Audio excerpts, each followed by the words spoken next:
بسم الله الرحمن الرحيم الحمد لله رب العالمين الحمد لله الذي هدانا لهذا وما كنا لنهتدي لولا أن هدانا الله أشهد أن لا إله إلا الله وحده لا شريك له وأشهد أن محمدا عبده ورسوله اللهم صل على محمد وعلى آل محمد كما صليت على إبراهيم وعلى آل إبراهيم إنك حميد مجيد اللهم بارك على محمد وعلى آل محمد كما باركت على إبراهيم وعلى آل إبراهيم إنك حميد مجيد ورضى اللهم عن الخلفاء الراشدين والصحابة أجمعين ومن تبعهم بإحسان إلى يوم الدين أما بعد السلام عليكم ورحمة الله وبركاته.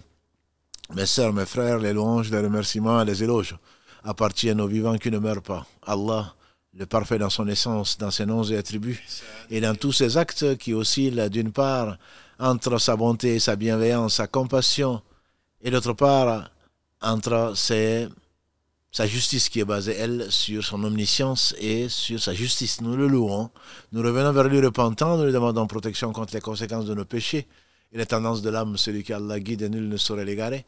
Celui qui est privé de sa guide, nul ne saurait lui montrer le droit chemin. J'atteste donc qu'il est le seul digne d'adoration. J'atteste de la véracité, de l'exemplarité, de la prophétie de Muhammad ibn Abdullah, qu'Allah bénisse ce prophète, sa famille, ses compagnons, tous ceux qui les auront suivis dans le droit chemin, et nous fassent l'honneur d'en faire partie. Ensuite, donc, bienvenue dans ce jardin, parmi les jardins du paradis, qu'Allah nous rassemble tous dans son vaste paradis, plus vaste donc que les cieux et la terre réunis, et ce qu'aucun œil n'a vu, aucun n'aura entendu parler, dont l'imagination n'est passée dans l'esprit de personne. Et nous le remercions, nous vous remercions également de votre fidélité. Donc ici, à la technique, Karim, que vous connaissez bien, priez pour lui, toujours un peu malade. Mohamed Adda, également présent, qui répond et qui va donc, Inch'Allah, relayer vos questions, nombreuses sur Instagram en particulier, Facebook, dans le fil donc du live. Et nous avons commencé donc particulièrement aujourd'hui à 19h parce que le temps, entre guillemets, la journée, c'est courte. Et ici, le Maghreb à Toulouse donc, est à 21h actuellement, 21h moins même. Donc pour vous permettre de changer ce que vous avez pris l'habitude, la bonne habitude de faire, donc nous avons commencé maintenant à 19h, le temps qu'Allah seul sait, pour nous permettre donc d'échanger avec vous. Donc, barakallahu fikum pour votre confiance et pour votre fidélité. Et ensuite, qu'Allah bénisse donc votre temps et qu'Allah subhanahu wa ta'ala nous réunisse donc tous dans son agrément.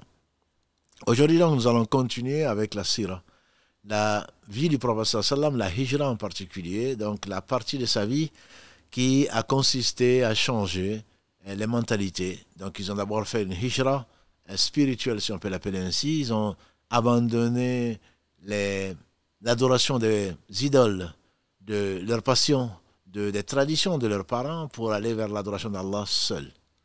L'adoration d'Allah seul, c'est qui sauve donc dans ce bas monde et également dans l'au-delà. Quand ils ont fait ceci, la conséquence naturelle, je dirais, est la résistance, que dis-je, c'est la répression même, la répression sous toutes ses formes. On a proposé au prophète sallallahu alayhi wa sallam, après avoir d'abord commencé, on commence toujours par la force en général, après avoir torturé les compagnons du prophète sallallahu alayhi wa sallam et lui-même, après l'avoir agressé physiquement. Nous avons vu que quand il était même dans la prosternation autour de la Kaaba, qui existait et qui était fréquentée même par les polythéistes, il a fallu l'intervention donc, de sa fille Fatima, qu'Allah l'agrée, pour sauver sa vie, mais c'est Allah qui l'a sauvé, subhanahu wa ta'ala. Et à ce propos, quand il s'est relevé de son soujoud, il a maudit un certain nombre de choses, de deux gens, dont Abu Jahl et d'autres qui ont tous péri à Badr, donc quelques années plus tard. Le prophète, alayhi salatu wassalam, donc la répression était telle que Allah a permis donc la hijra physique, la première connue dans l'histoire musulmane récente, pour aller en Abyssinie. La deuxième, ça a été lui-même, en année donc 10, quand il a été à Taïf, et pour aller donc apporter la bonne nouvelle. Il a quitté la Mecque après donc les 9 premières années, 3 années on dit de da'wa secrète, 6 années de da'wa à la Mecque, et ensuite donc Allah lui a permis d'aller porter la bonne nouvelle dans l'autre grande ville qui est Taïf, dont il est revenu, donc sans succès entre guillemets, mais en réalité le succès, c'est l'agrément d'Allah subhanahu wa ta'ala, c'est ce qu'il recherchait, et c'est ce qu'il craignait de perdre. En effet, qui a perdu quoi que ce soit, qui a gagné Allah, et celui qui a perdu Allah, qu'est-ce qu'il a gagné? Rien d'autre, rien du tout. Donc le prophète sallallahu alayhi wa sallam a été invité, nous avons vu la semaine dernière, au-dessus des 7 cieux, pour le consoler par quoi? Par un cadeau qui est 50 prières par jour, devenu 5 prières, et que nous persistons donc en tout cas, dont nous bénéficions, alhamdulillah, qui est à la portée de tout un chacun, mais qu'est-ce qu'elle est difficile. Innaha, dit Allah dans la sourate Al-Baqarah, Innaha la kabiratun illa al-khashi'in. On voit comme ça 5 prières par jour. C'est certainement un fleuve qui passe devant la maison de l'un d'entre nous, qui se lave 5 fois par jour. Est-ce qu'il va rester sale? A posé la question le prophète sallallahu alayhi wa sallam. Ils ont répondu oh que non. Il dit alors l'exemple des 5 prières sont donc cela. Mais Allah le facilite à qui veut. C'est le rapport direct, sans invitation particulière, sans autre forme de procès. C'est s'adresser à Allah subhanahu quand on veut. Je dirais sans rendez-vous. Et Allah est toujours audient, il est toujours tout sachant. Et il invite donc les gens qui l'aiment et qui croient en lui de lui adresser leurs sollicitations. Et Allah se fâche contre ceux qui s'enflent d'orgueil et qui ne sentent pas son besoin, puisque on ne peut pas se passer d'Allah le temps d'un clin d'œil. Ce Seigneur a éprouvé les hommes. Je dis bien les hommes. Les plus éprouvés ont été les prophètes, alayhim salatu wassalam. Après avoir donc essuyé ce refus à Taïf, après avoir été invité par son Seigneur au-dessus de sept cieux, il est revenu encore plus motivé. Et donc au cours des foires, nous avons vu la semaine dernière, au cours des différentes foires du mois de Dhul Hijjah, au moment du pèlerinage, donc il n'arrêtait pas d'appeler les tribus, tribu après tribu. Mais il n'a eu que très peu de succès d'un point de vue tribal. Par contre, il y a eu des gens comme Abu Dhar ou d'autres qui sont rentrés individuellement, qui sont rentrés dans l'islam. Jusqu'à ce que Allah lui ait ouvert le cœur. Donc, en l'année 11 de la mission, pas de l'Hégire c'était bien plus tard, en l'année 11 de la mission, Allah lui a ouvert donc, le cœur de 6 pèlerins qui venaient de Yathrib. Yathrib donc, était donc cette ville qui est connue, pour avoir donc, des Arabes polythéistes qui vivaient et entourés de 3 tribus, grandes tribus juives, donc qui croyaient en Allah, qui croyaient donc à ce que Moïse avait apporté et donc qui prédisaient la venue prochaine d'un prophète donc qui allait donc confirmer ce qui avait été donné à Moïse. Alayhi salatu wassalam. Donc ils étaient 6. Ils étaient tous d'une des 2 tribus arabes de Yathrib qu'on appelle donc les Khazraj. 6 Khazraj, donc Ibn Murara et Ka'b ibn Malik et d'autres, donc alhamdulillah, Jabir ibn Abdullah plutôt, donc qui sont venus, les 6, à qui il a exposé l'islam et effectivement ils ont été sensibles parce qu'ils avaient un background, on pourrait dire en français aujourd'hui, qui est un mot anglais, et background, ils avaient une prédisposition, ils avaient une capacité ou une information que d'autres n'avaient pas, et en effet, ils savaient que Allah allait envoyer, en tout cas c'est ce qu'ils attendaient, puisque leurs voisins juifs leur ont annoncé donc cela. Ils y ont cru, les 6 ils sont partis, et ils ont été comme tout convertis, ils étaient zélés. Ils étaient zélés donc avec beaucoup de zèle, beaucoup de sincérité, ils ont appelé les gens de Yathrib à leur retour, et effectivement, l'année d'après, l'année 12, il y a 12 délégués qui sont venus, plutôt 12 convertis qui sont venus, dont les 5 des 6 premiers, donc dont Asad ibn Zurara, et 5 autres, donc ils étaient 10 Khazraj et 10 Khazraj plutôt, et 2 des Aus. Aus, c'était l'autre tribu, donc comme des frères ennemis, mais qui étaient des Arabes et qui vivaient parfois donc, de guerre, parfois de paix, ils vivaient ensemble. Donc il y avait ces 12-là qui sont venus en l'année 12 et donc qui ont rencontré le prophète sallam à Aqaba et qui ont fait le premier serment d'allégeance que l'on dit retrouver l'équivalent de ce qu'on trouve dans la sourate Al-Muntahana, sourate 60, verset 12, où ils ont promis au prophète sallam d'adorer Allah sans rien lui associer, de ne pas tuer leurs enfants, de le protéger, ainsi que ses compagnons, comme ils protégeraient leurs femmes et leurs enfants. Donc ces 12 ont été accompagnés par le délégué Mus'ab ibn Umayr, qui était un jeune de la Mecque, donc qui les a accompagnés pour leur enseigner pendant 1 an ce que Allah subhanahu wa ta'ala avait donc révélé les 12 premières années du Coran, de ce qui a été donc révélé à la Mecque. Et il y a eu beaucoup de succès grâce à Allah subhanahu wa ta'ala, au point qu'il est revenu donc en année 13 avec 72 ou 73 hommes et 2 femmes, donc qui étaient converties, qui faisaient partie de la délégation, en annonçant au prophète sallallahu alayhi wa sallam qu'il n'y avait pas de tribu donc, dans laquelle il n'y avait pas de convertis. Et donc ils étaient prêts à recevoir donc, le prophète sallallahu alayhi wa sallam et ses compagnons. Parmi donc, ces 70 et quelques, on dit 73 hommes et 2 femmes, dont Umara, donc, et également donc, Asma bint Amr, donc Ummam, comme on l'appelait, c'était 2 femmes qui étaient déjà converties, qui ont accompagné donc, les Médinois, si on peut l'appeler ainsi, les Yathribais au pèlerinage.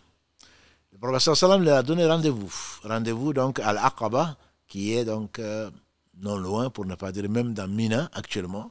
Et donc ils ont attendu, ils se sont donné rendez-vous la nuit, quand les gens, les autres pèlerins, parce qu'ils venaient pour le pèlerinage autour de la Mecque, les autres pèlerins donc avaient campé et lorsqu'ils allaient dormir, on dira quand tout le monde aura dormi, minuit au-delà de minuit, ils se sont rencontrés donc là-bas et ils ont confirmé leur adhésion à l'islam et ils ont fait le serment d'allégeance au prophète sallam, c'est ce qu'on appelle la deuxième bay'a, le deuxième serment donc d'adhésion à l'islam au prophète sallallahu alayhi wa sallam et qui consistait en ces mêmes termes. Et donc c'est là, à partir de là, qu'un certain nombre de compagnons du prophète sallallahu alayhi wa sallam ont commencé à émigrer. Je reviens à la bay'a. La bay'a, c'est le fait donc de prêter serment d'obéissance à Allah subhanahu wa ta'ala, d'obéissance au prophète sallallahu alayhi wa sallam. Et le prophète sallallahu alayhi wa sallam a dit, donc celui qui meurt sans faire de serment d'allégeance, certainement il meurt d'une mort de jahiliya. Certains ont mal compris cela. Et certains égarés et chefs égarés appellent les gens à leur faire un serment d'allégeance obligatoire sur la base de cela. Il s'agit donc du calife, il s'agit de l'imam, du responsable des musulmans. Il ne s'agit pas d'individus qui se proclament élus d'Allah, comme on peut le trouver dans certains pays musulmans en particulier, qui disent il faudrait que vous me prêtez serment, ou comme dans certains partis ou sectes, dans certains partis politiques qui se réclament de l'islam, il faut faire le serment d'allégeance parce que vous me devez obéissance. L'obéissance n'est due qu'à Allah subhanahu wa ta'ala et l'obéissance est due que dans le ma'rouf. On ne peut pas faire serment d'allégeance à quelqu'un pour désobéir à Allah et encore moins à lui verser la moitié de son salaire ou à lui construire des villas ou à lui construire ceci, cela, des choses de ce bas monde. Non, quand on fait serment d'allégeance, c'est toujours sur la base donc d'adorer Allah sans rien lui associer, sans aucun bénéfice autre que ce que le prophète sallallahu alayhi wa sallam leur a proposé. C'est d'avoir un comportement exemplaire. Et le prophète sallam a rajouté, et vous vous engagez à me défendre, ainsi que mes compagnons, comme vous défendez vos femmes et vos hommes. Ils ont prêté serment. Ils ont dit alors, quelle est la récompense? Quelle est notre part? Ça, c'est ce qui vous est accordé. Nous nous engageons, et on dit qu'il a été accompagné par son oncle Abbas, qui était ou non musulman. Certains disent les historiens disent qu'il n'était pas musulman, en tout cas, ce n'était pas déclaré. D'autres disent si, il était musulman, mais il avait caché son islam. Toujours est-il qu'il a dit, est-ce que vous savez à quoi vous vous engagez? L'hypocrite, c'est celui qui ne tient pas ses engagements dans l'islam. Savez-vous à quoi vous vous engagez? Vous vous engagez à défendre mon neveu, Mohammed sallallahu alayhi wa sallam, et ses compagnons contre toute l'Arabie. Parce que si vous allez l'héberger, vous risquez d'avoir une guerre de la part des polythéistes, etc. Ils ont dit, oui, nous nous engageons. Et réfléchissez bien à ce à quoi vous vous engagez. Ils ont dit, nous en sommes conscients. Et alors, à ce moment-là, donc, ils ont déposé une question quand même. Ça, c'est pour toi. Nous nous engageons à subir la pression, à déclarer peut-être la guerre aux Arabes. Mais toi, à quoi tu t'engages? Il dit, ce à quoi je m'engage, c'est que si vous adorez Allah, si vous protégez sa religion, je m'engage à ce que Allah subhanahu wa ta'ala vous accorde le paradis. C'est tout ce qu'il peut promettre. Il n'a pas promis que vous allez avoir les palais de Kisra en Perse actuel, ou les palais de Chorès, ou ceci et cela. Non. Ce bas monde, qu'est-ce qu'il ne représente pas grand-chose? Il ne représente pas grand-chose. Par contre, celui, effectivement, qui a tenu son engagement, comme nous nous sommes tous engagés devant Allah subhanahu wa ta'ala, comme il le dit dans la sourate Araf 7, verset 172, celui qui s'est engagé, qui a respecté son engagement, sa récompense sera le paradis. C'est le seul engagement, il suffit certes, mais c'est le seul engagement qu'a pris le prophète sallallahu alayhi wa sallam. Alors les compagnons ont commencé à partir, de nuit en général. Donc certains sont partis, et les plus célèbres, c'est Abu Salama qui est parti, et sa belle famille a refusé qu'il parte avec son épouse Salama. Ensuite, il va trouver le martyr, et le prophète sallam va épouser son épouse, donc Salama, que nous connaissons, qui est une des mères des croyants. En partant, ils ont confisqué, entre guillemets, ils ont interdit à sa femme Salama de partir avec lui, et également son fils, au point qu'on dit qu'ils se sont tirés l'enfant, et que l'enfant a eu un bras qui a été déboîté. Donc pendant un an, Salama a été obligé donc d'être en otage de ses propres parents, et Abu Salama est quand même parti. Ce n'est qu'un an après que Salama a rejoint son mari, et également avec son fils. Un autre cas, c'est Suhaib al-Rumi. Il est connu. Il s'est converti à l'islam. Ils étaient tous des convertis, puisque c'est pas arabe ou non arabe. Suhaib al-Rumi, on appelle donc Suhaib le Romain. En réalité, ce n'était pas un Romain, c'était un arabe. Simplement, il est venu à la Mecque, et il n'avait pas grand-chose. Allah l'avait enrichi avant l'islam, et il voulait repartir. Il voulait partir avec le prophète sallallahu alayhi wa sallam, avant le prophète alayhi wa sallam, à Yathrib. Alors les gens qui étaient avec lui disent, tu es venu sans rien chez nous. Alors si tu veux partir, libre à toi de partir, mais tu abandonnes ce que tu as gagné chez nous. Alors qu'est-ce qu'il a fait? Il a dit, je vous laisse. Ce bas monde, ce qu'il contient, je vous le laisse. Moi je pars, et je vous laisse toute ma richesse. Et Allah aurait révélé à son propos le verset 207 de la sourate Al-Baqarah. C'est l'une des explications les plus connues. Et sur la route, il a rencontré Omar ibn Khattab qui partait, avec d'autres qui ont dit, ton commerce a été fructueux. Et il leur a demandé, mais de quoi? Vous aussi? Ils ont dit, non, toi, Allah a révélé à ton propos, wa minan nasi man yashtari nafsahu ibtigha'a mardatillah wallahu ra'ufun bil ibad. Parmi verset 207 de la sourate Al-Baqarah, il y a des gens qui ont vendu, qui ont échangé, qui ont commercé. Ils ont vendu leurs biens pour la recherche de l'agrément d'Allah. On dit que ça a été révélé à son propos, et bien entendu, le sens du verset reste beaucoup plus général, mais on dit que c'est à l'occasion de ce commerce qu'il a fait, en abandonnant ce bon monde de ce qu'il contient, pour rejoindre donc ses compagnons, fuir avec sa foi la véritable hijra. Un cas particulier, celui de Omar ibn Khattab. On dit que les autres se cachaient, bien entendu, pour partir, de peur qu'ils soient retenus par leur famille, prisonniers ou emprisonnés ou autre chose. Omar ibn Khattab, on dit qu'il est venu, de même que Hamza, l'oncle du prophète sallam, le meilleur martyr de l'islam, qui sont venus faire le tawaf à la Mecque, à la Kaaba, et ensuite ils ont annoncé leur objectif. Nous voici partis vers Yathrib. Oh vous les Quraysh, vous avez menacé les plus faibles.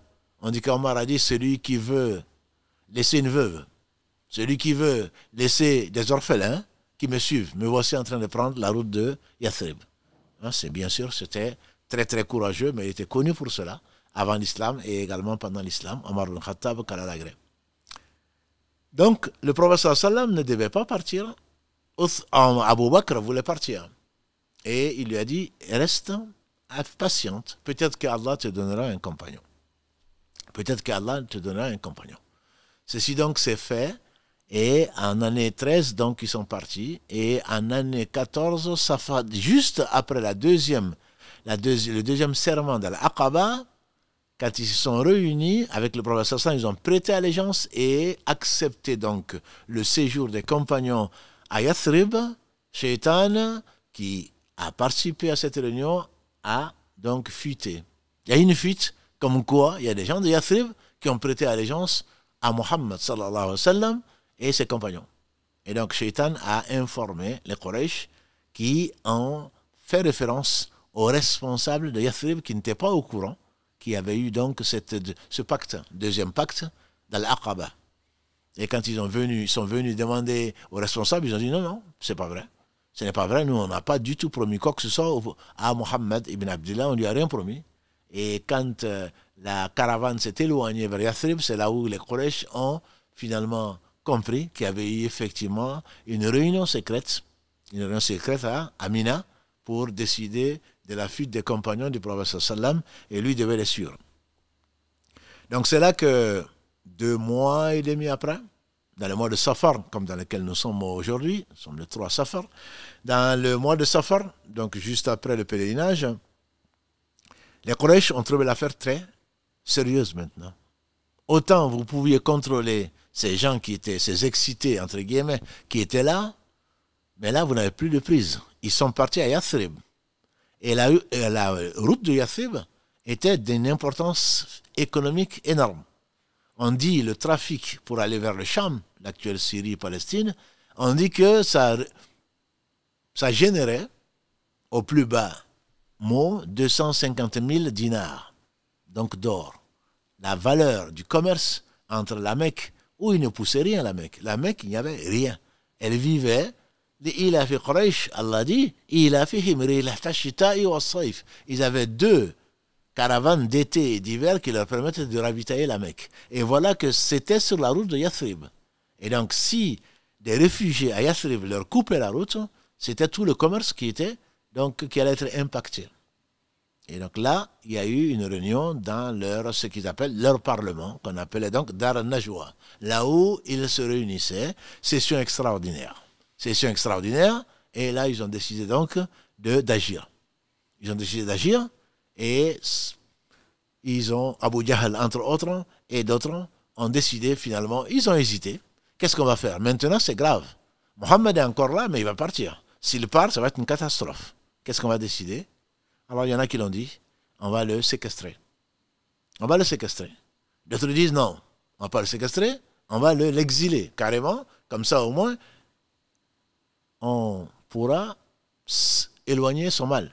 Et Allah subhanahu wa ta'ala dans la sourate Al-Anfal, verset 30, Allah subhanahu wa ta'ala, idh yamkuru, wa idh yamkuru bika alladhina kafaru, liyuthbituuk, c'est qui t'enchaîne, qui t'emprisonne, liyaqtuluuk, qui te tue, ou alors qui t'expulse. Wa yamkurun, wa yamkuru Allah, wallahu khayrul makirin. Ils complotent contre toi, mais Allah également détourne. Allah est vigilant, Allah sait tout, et il va rendre leur complot à néant. Allah le relate dans la sourate donc 8 Al-Anfal, verset 30. Et c'est là que Satan a participé également en personne. C'est ce qui est relaté. Satan a participé en personne en disant, quand on a dit, on va le séquestrer. Il a dit non, mais de façon séquestrée, il va s'enfuir. On va l'expulser. Eh bien, c'est encore pire, parce que vous n'aurez pas de plus sur lui. Et Abu Jahl, l'ennemi d'Allah, ennemi de lui-même, qui dit non, on va le tuer. Et donc le Satan qui a pris la forme humaine dit, voilà la solution. La seule solution, c'est de le tuer. Et donc ils ont décidé, ce soir-là, de le tuer. Un attentat. Et donc, qu'est-ce qu'on va faire? Puisqu'il a sa tribu quand même qui est avec lui. Mais à cette réunion participait également quelqu'un de sa tribu qui était Abu Lahab, qui est en enfer aujourd'hui, comme on le sait. Dans la sourate 111, Tabbat yada abi lahabin wa tab. On a déjà parlé donc de cet énergumène qui est en enfer et qui est son oncle, qui est l'oncle du prophète sallallahu alayhi wa sallam. Et donc, ils ont décidé que chaque membre de tribu, chaque tribu va désigner un de ses membres. Comme ça, on va le tuer en même temps. On va tous, c'est un attentat dans lequel nous serons tous impliqués. Par conséquent, sa tribu ne pourra pas, Banu Hashim ne pourra pas réclamer, faire la guerre à tout le monde. Il ne peut que se contenter du prix de sang. Le prix de sang était 100 chameaux. C'est encore le prix de sang d'ailleurs en Arabie. Ils ont dit trouver ça une excellente idée.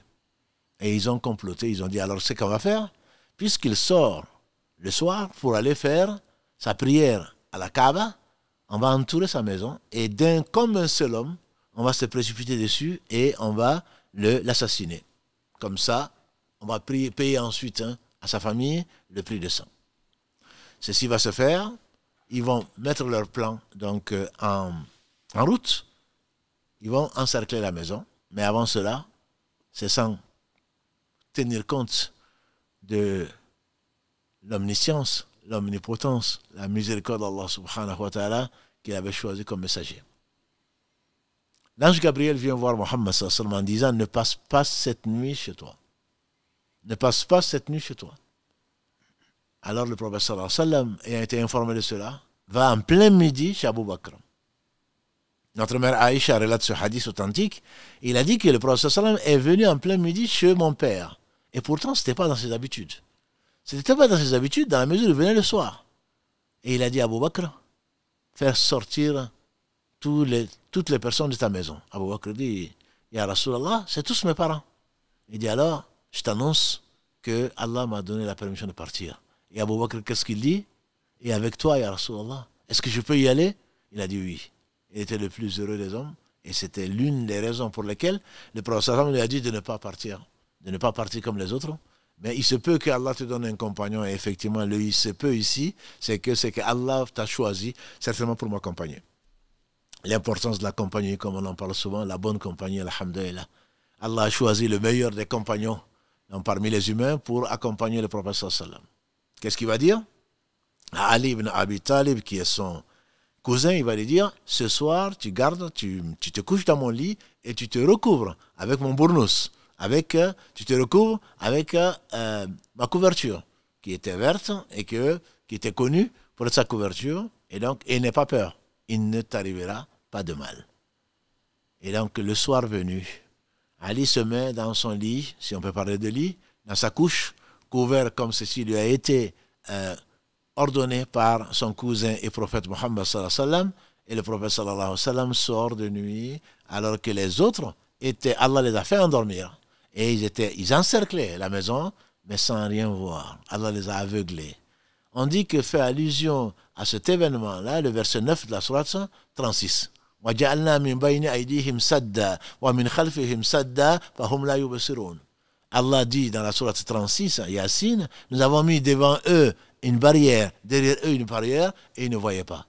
On dit que le prophète est sorti là, tranquillement, même prenant de la poussière et les mettant sur les gens qui étaient autour, les 11 en train de dormir profondément. Et ce n'est pas connaître Allah que d'être étonné par cela. Il s'était donc donné rendez-vous à une grotte, la grotte de Thawr, avec Abu Bakr. C'était donné rendez-vous là. Et la stratégie du prophète sallam, si on peut parler de stratégie, c'était d'aller vers le Yémen, vers le sud. Alors que Médine, c'est plutôt Yathrib, qui allait devenir Médine, est vers le nord, pour tromper l'ennemi. Il va dans cette grotte de Thawr, qui est escarpée, et Abu Bakr, après être rentré dans cette grotte, après avoir nettoyé, après avoir sécurisé, on dirait aujourd'hui en termes modernes, après avoir sécurisé le lieu, il prépare la couche du prophète sallallahu alayhi wa sallam.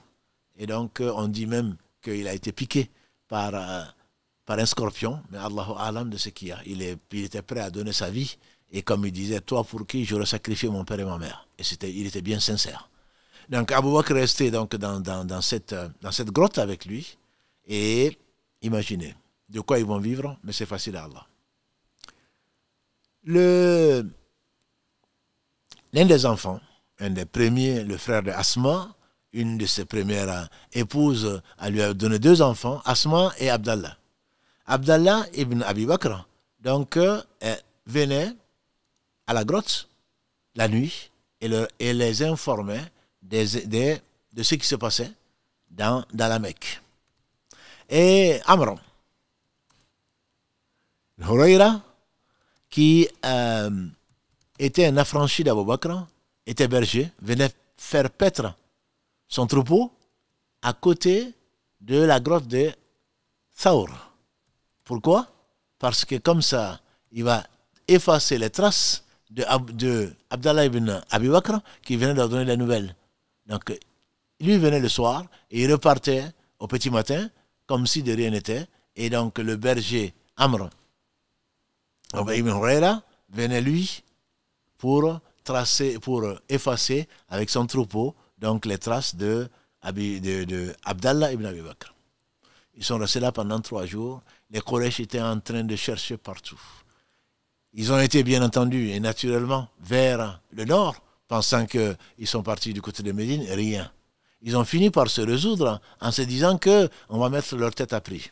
Leur tête a été mise en prix, wanted, comme diraient les Américains, mort ou vif. Et aujourd'hui, on dirait dans l'armée qu'on a déclenché le plan épervier. Le plan épervier, c'est-à-dire qu'on va engager toutes les forces pour retrouver les fuyards. Et c'est ce qu'ils vont faire. On a mis leur tête à prix pour 100 chameaux celui qui les ramènera, morts ou vifs, ou qui va amener des informations importantes pour retrouver les deux fuyards. Et donc c'est ainsi que tous les opportunistes qui ont fait de ce bas monde leur objectif ont cherché partout, dans le nord comme dans le sud, à l'est comme dans l'ouest. Et certains se sont approchés de la grotte, bien que ne pensant pas qu'il y soit, ils étaient à 2 doigts de les retrouver.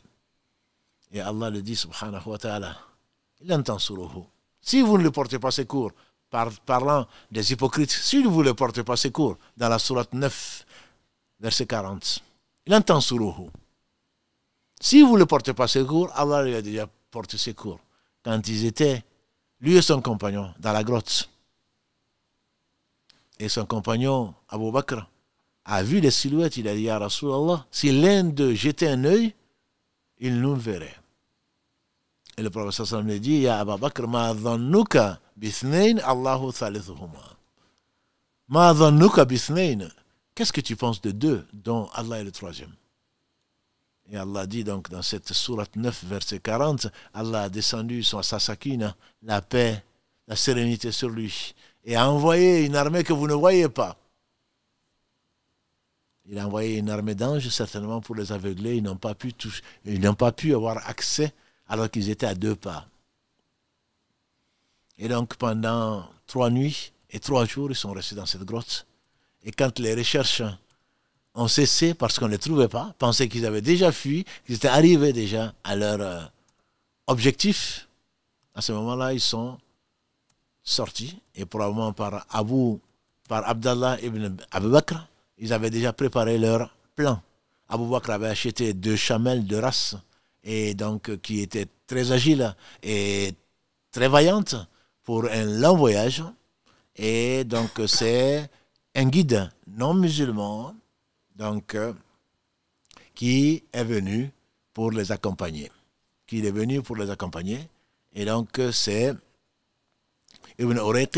Abdallah ibn Urayqi, qui est venu non musulman pour les accompagner avec les 2 chamelles. Le prophète sallam a dit, j'accepte la chamelle à condition d'en donner le prix. Mais sachant que le voyage a duré, en fait c'est un lundi qu'ils sont partis, le voyage a duré pendant 1 semaine. Ils avaient besoin de provisions. Et Asma, la fille d'Abu Bakr, leur a amené des provisions.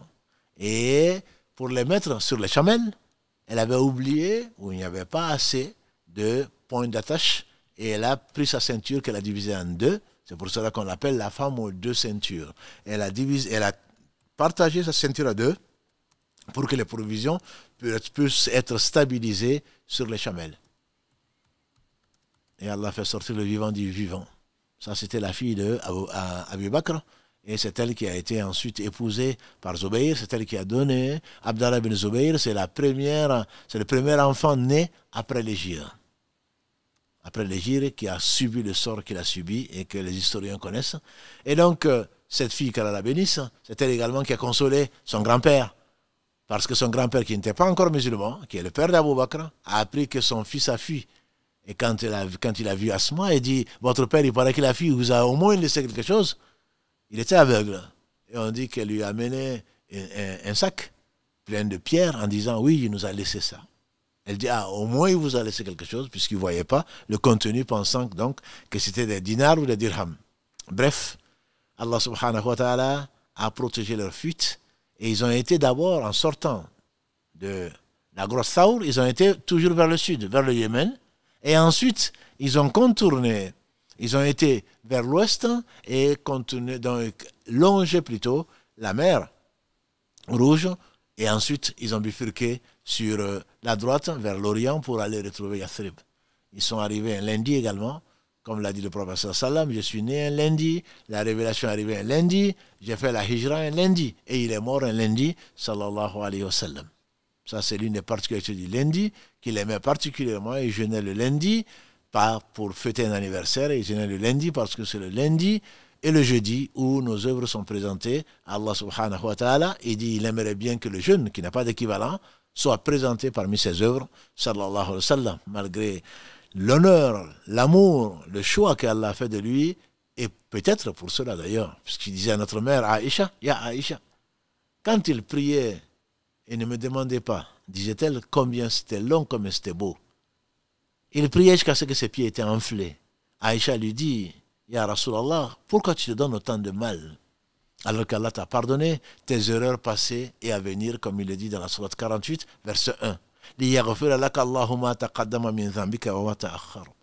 Allah dit dans la sourate 48, sourate al-Fath, la victoire, afin que Allah te pardonne tes erreurs passées et à venir.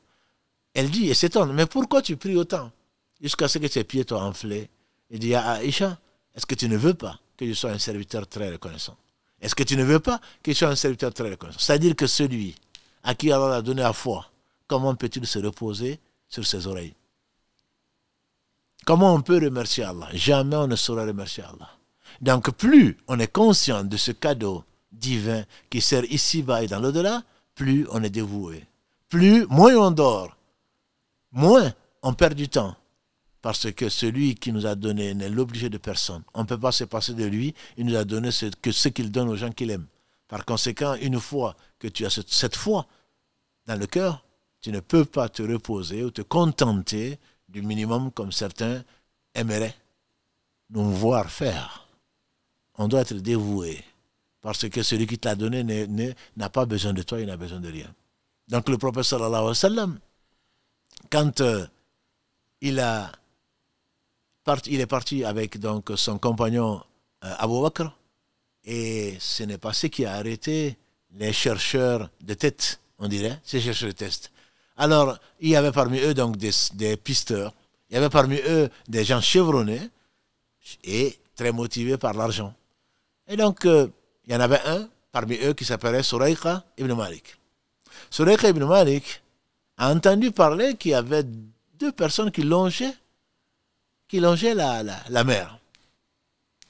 Il a dit, quand il a entendu ça dans une assemblée, il a dit non, ceux-là je les connais, ce sont des gens qui viennent de ceci, cela.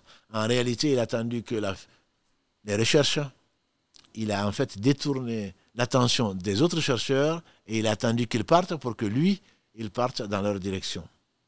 Et Abu Bakr, qui ne cessait, et il aimait le prophète sallallahu alayhi wa sallam, il l'aimait plus que tout. Il ne cessait pas de se retourner à droite, à gauche, craignant pour la vie de Mohammed sallallahu alayhi wa sallam. Et il a aperçu un cavalier. Il a dit à Rasulallah, c'est un cavalier. Peut-être qu'il est à notre poursuite. Le prophète sallallahu alayhi wa sallam lui a dit, non, rassure-toi, il ne va pas nous atteindre. Et le prophète sallallahu alayhi wa sallam était en train de réciter du Coran. Et donc ce cavalier, Surayqa ibn Malik, se rapprochait. Il entendait même le Coran. Et tout d'un coup, son cheval se prend les pattes et tombe. Et les Arabes croyaient au mauvais augure. Il a sorti des flèches et il a tiré donc les flèches pour voir, divinatoire, pour savoir est-ce que c'est bon signe ou mauvais signe. C'était mauvais signe. Néanmoins, il est monté et il a été contre, entre guillemets, ce à quoi il croyait. Contre ses croyances, il les a poursuivis à nouveau. Et quand il s'est rapproché de son cheval, ses pattes se sont à nouveau prises, donc, et le cheval l'a mis par terre.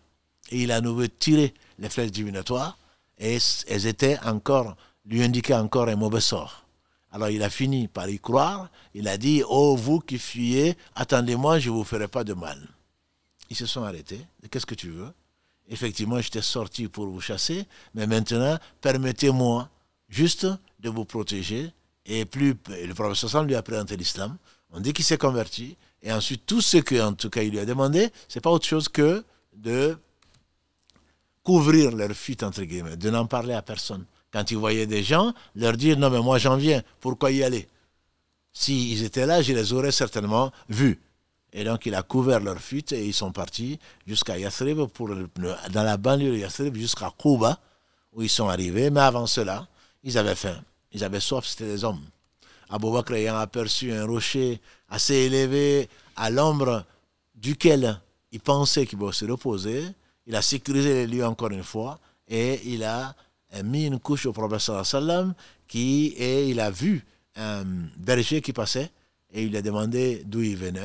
Est-ce qu'il avait une brebis laitière? Il a dit oui. Il a dû lui donner en compensation quelque chose. Et ensuite, donc, il a trait cette brebis et mis de l'eau fraîche qu'il avait donc, dans sa gourde. Et il a donné au prophète sallam, comme lui-même le disait, il a bu le prophète sallam jusqu'à ce que ça m'a plu. Comme si c'est lui-même qui buvait.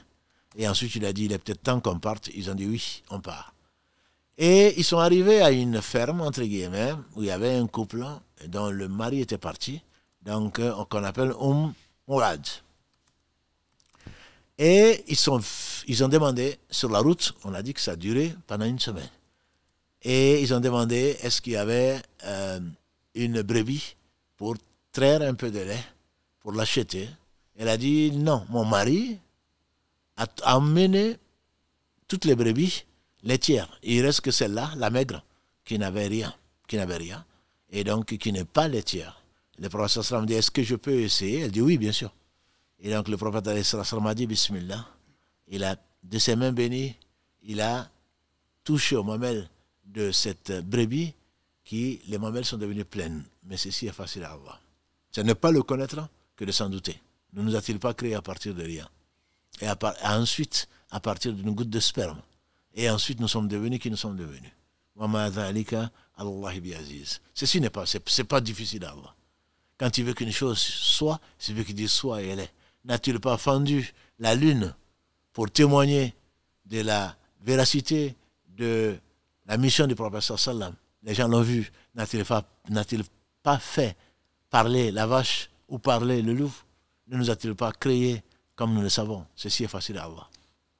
Et donc, au Moubad, quand son mari est revenu, elle lui a raconté l'histoire. Elle dit, il y a 2 hommes qui sont passés, et puis cette maigre brebis a donné du lait, et voilà, il en reste. Il a dit, ah oui, d'accord, c'est ceux qui sont en train de rechercher. Et on dit que celui-là également s'était converti, vu le miracle qu'il a vu, que Allah a réalisé au travers donc, des mains du prophète sallallahu alayhi wa sallam. Ils sont arrivés à Kouba, donc dans la banlieue. Aujourd'hui, ce n'est plus la banlieue, c'est un quartier de Médine. Et parmi les lieux à visiter à Médine, il y a bien cette mosquée qu'il a construite lui-même avec les compagnons qui l'attendaient là. Et mosquée qui, quand on va faire 2 rakas dans cette mosquée, c'est considéré, en tout cas, c'est récompensé comme si on avait une umrah. D'où les pèlerins qui sont de passage à Médine vont faire 2 rakas donc, dans cette mosquée-là pour bénéficier de la récompense d'une umrah. Là, la première chose qu'il a faite, comme partout d'ailleurs, c'est l'adoration d'Allah subhanahu wa ta'ala et son remerciement. Avec ses propres mains et accompagné de ses compagnons, ils ont construit le premier lieu de culte dans la banlieue donc, médinoise ou de Yathrib. Et donc cette mosquée-là, en son emplacement, aujourd'hui il y a une mosquée beaucoup plus grande, bien entendu, et où ils ont prié. Ensuite, il est resté quelques jours avec sa famille ou les parents donc des Banu Najjar, qui sont ses parents maternels, entre guillemets, qui l'ont accompagné sur la route pour aller à Yathrib, où l'attendaient la plupart de ses compagnons, impatients et inquiets surtout, puisqu'il n'y avait pas de téléphone, il n'y avait pas de moyens de communication, et donc ils attendaient impatiemment l'arrivée de celui auquel ils croyaient, Muhammad sallallahu alayhi wa sallam. Et c'est un jeudi qu'il a quitté Kouba, et il n'a pas réussi à arriver, Allah a voulu qu'il n'arrive pas à Yathrib avant donc vendredi. Du coup, le vendredi, il l'a retrouvé sur la route. Il a célébré la première prière du vendredi. On dit qu'il était accompagné d'une centaine de personnes. Ils ont donc prié le premier vendredi. Son discours était magnifique, mais il était succinct, comme lui-même. Allah lui a donné la concision du discours. Parmi les 5 choses qu'il a données au prophète sallallahu alayhi wa sallam, qu'il n'a donné à aucun prophète, donc cette concision du discours, et c'est qu'en substance, il dit aux vous les gens, donnez à manger, levez-vous la nuit pour prier, et vous rentrerez dans le paradis de votre Seigneur en paix. Et ça pouvait suffire à ces gens qui avaient un cœur, qui avaient compris, qui avaient mis ça en pratique. Et ensuite, donc, il va arriver à Yathrib, après ça, donc, cette prière, il va sur la chamelle, donc il va marcher dans les rues de Yathrib avec, on imagine, l'enthousiasme, avec la curiosité de tous les Yathribais qui cherchait à voir qui c'est lui le prophète. Et donc il était avec Abou Bakr, on le confondait peut-être avec, tellement il était modeste. Et donc chacun voulait tirer la bribe de la chamelle pour l'amener chez lui, pour qu'il soit l'hôte du messager d'Allah sallallahu alayhi wa sallam. Il disait, laissez-la. Laissez la bribe sur son cou, c'est Allah qui va le guider, qui va la guider. Donc la chamelle qui marche, jusqu'à arriver à un terrain vague, et elle s'accroupit là. Et on va essayer de la pousser. Elle est peut-être fatiguée. On va l'amener vers chez nous. Mais finalement, non, il dit, laissez-la. Et la chamelle se relève, elle fait quelques pas, ensuite elle s'accroupit. Et il dit, laissez-la. C'est celui qui a dicté à l'éléphant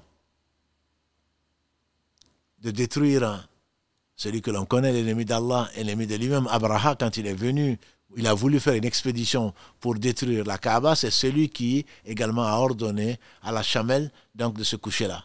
Le terrain était un terrain vague qui appartenait à deux orphelins. Il leur a racheté donc, ce terrain-là. Il a été habité en attendant chez Abu Ayyub al-Ansari, qui avait pris ses affaires qu'il avait mis chez lui.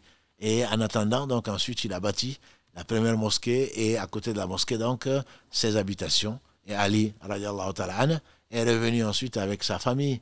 Donc, qui était là, il y avait Saouda, il y avait Aïcha, qui était resté à la Mecque quelques jours plus tard, après qu'ils aient construit la mosquée et qu'ils aient construit donc les habitations, ce qu'on appelle les appartements, hujurat, les habitations donc, où le prophète sallam allait y vivre, de même que donc, sa famille et les compagnons ont été hébergés par les uns et les autres avant qu'Allah ne les enrichisse. Mais ça, c'est une autre histoire. Ils sont arrivés à Yathrib, qui était un lieu qui était austère, très austère, avec beaucoup de fièvre.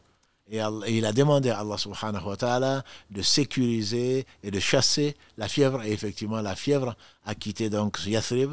Et cette ville qu'Allah a choisie est devenue le meilleur endroit, en tout cas l'endroit le plus paisible. Même ceux qui vont en Arabie pour passer, pour faire le pèlerinage, à l'aller ou au retour, ils passent par là. Et l'atmosphère est complètement différente de celle de la Mecque. Et Allah, comme l'a dit le prophète sallam, j'ai rendu Yathrib ou j'ai rendu Madina sacré, comme Ibrahim a rendu la Mecque sacrée. Si vous arrivez à Madina, vous allez voir Haram. Donc tout ce qui est interdit à la Mecque, le fait de faire déclarer la guerre, le fait de ramasser même ce qui est des objets perdus, sauf à les rendre aux responsables des objets perdus, ou même cette année, j'ai vu des gens qui ont perdu leur bourse, avec tout ce que ça contenait.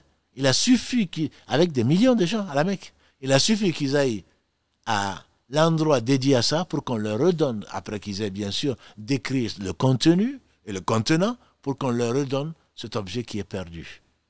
Ça, c'est la sécurité des gens qui sont croyants, qui n'osent pas parce que Allah a interdit d'y ramasser, sauf à le rendre, des objets perdus. À ne pas couper d'arbre, sauf l'arbre donc, qui a été fait exception, puisque c'est dans les feuilles, de ces feuilles-là, on fait vivre donc, les animaux, dont les chameaux. Donc, Yathrib a été rendu haram, comme Ibrahim a rendu haram, donc la Mecque, et ceci jusqu'à ce que Allah hérite la terre et ce qu'elle contient. D'ailleurs, l'Antéchrist ne va pas rentrer. Il va parcourir très vite toute la terre, mais il ne va pas rentrer à Makkah et à Madina. Parce que, comme il a dit le prophète sallam, Allah a mis des anges qui vont défendre, qui vont l'empêcher de rentrer dans ces deux villes, donc de la Mecque et de Médine. Revenons donc un peu, pour vous permettre ensuite d'échanger, revenons un peu à quelques leçons, surtout une leçon de la fuite, de l'émigration, de la hijra du prophète sallallahu alayhi wa sallam. Nous avons vu que Muhammad sallallahu alayhi wa sallam, qui est le messager d'Allah, n'en point douté. L'ange Gabriel est venu lui dire que de ne pas passer la nuit là. Bien sûr, la nouvelle était sérieuse.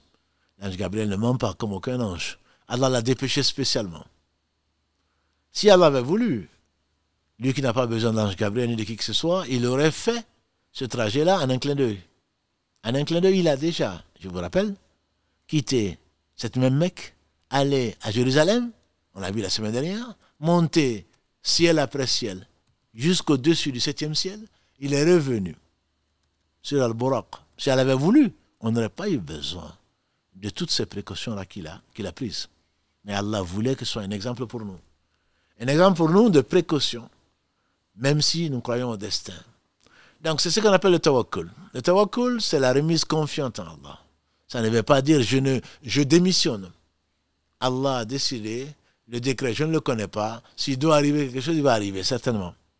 Mais tu dois déployer toutes les causes apparentes, possibles et permises pour arriver au but que tu recherches. Je veux aller à Médine. Je sais qu'ils veulent me tuer. Il aurait pu rester en disant Allah va les aveugler. Mais il a fui. Et pour qu'il ait le temps d'aller se cacher dans une grotte, pour gagner du temps, diraient les stratèges aujourd'hui, il a mis quelqu'un dans son lit, qui était Ali, radiallahu ta'ala. Il a mis quelqu'un dans son lit, qui était Ali, pour que toute la nuit, il pense qu'il est encore là. Alors qu'en réalité, c'était pour qu'il gagne du temps. Il n'a pas été vers le nord, où il y a Médine. Et tout le monde savait que à Yathrib, ses compagnons étaient partis. Ce n'est pas un secret. Si on devait le chercher, c'est là où on allait le chercher. Non, il a pris la route inverse, la route du Yémen, où il s'est blotti dans un nid de vipères pendant 3 jours et 3 nuits. Et qu'il a choisi comme compagnon le meilleur compagnon parmi les compagnons du prophète sallam. Le meilleur d'entre eux, Abu Bakr Siddiq, qu'il a toujours soutenu. Le premier adulte à devenir musulman. Il a choisi pour sa sincérité, choisi pour sa compagnie, choisi pour sa loyauté, qu'Allah l'agrée. De son temps, quand on a demandé au prophète sallam, qui est-ce que tu aimes le plus? Il dit Aïcha. On dit non. Il dit, vous voulez dire parmi les hommes? Ils ont dit oui. Il dit parmi les hommes, c'est son père. Quand on demandait aux compagnons du prophète sallam, dont Ibn Omar, radiallahu ta'ala anhuma, qui était du temps du prophète sallam, qui était le meilleur? Ils disaient c'est Abu Bakr. Et ensuite, ils disaient c'est Omar. Ensuite, ils disaient c'est Othman. Bref, les compagnons du prophète sallam savaient sa dévotion, sa sincérité vis-à-vis d'Allah, puis vis-à-vis de son messager, alayhi salatu wassalam.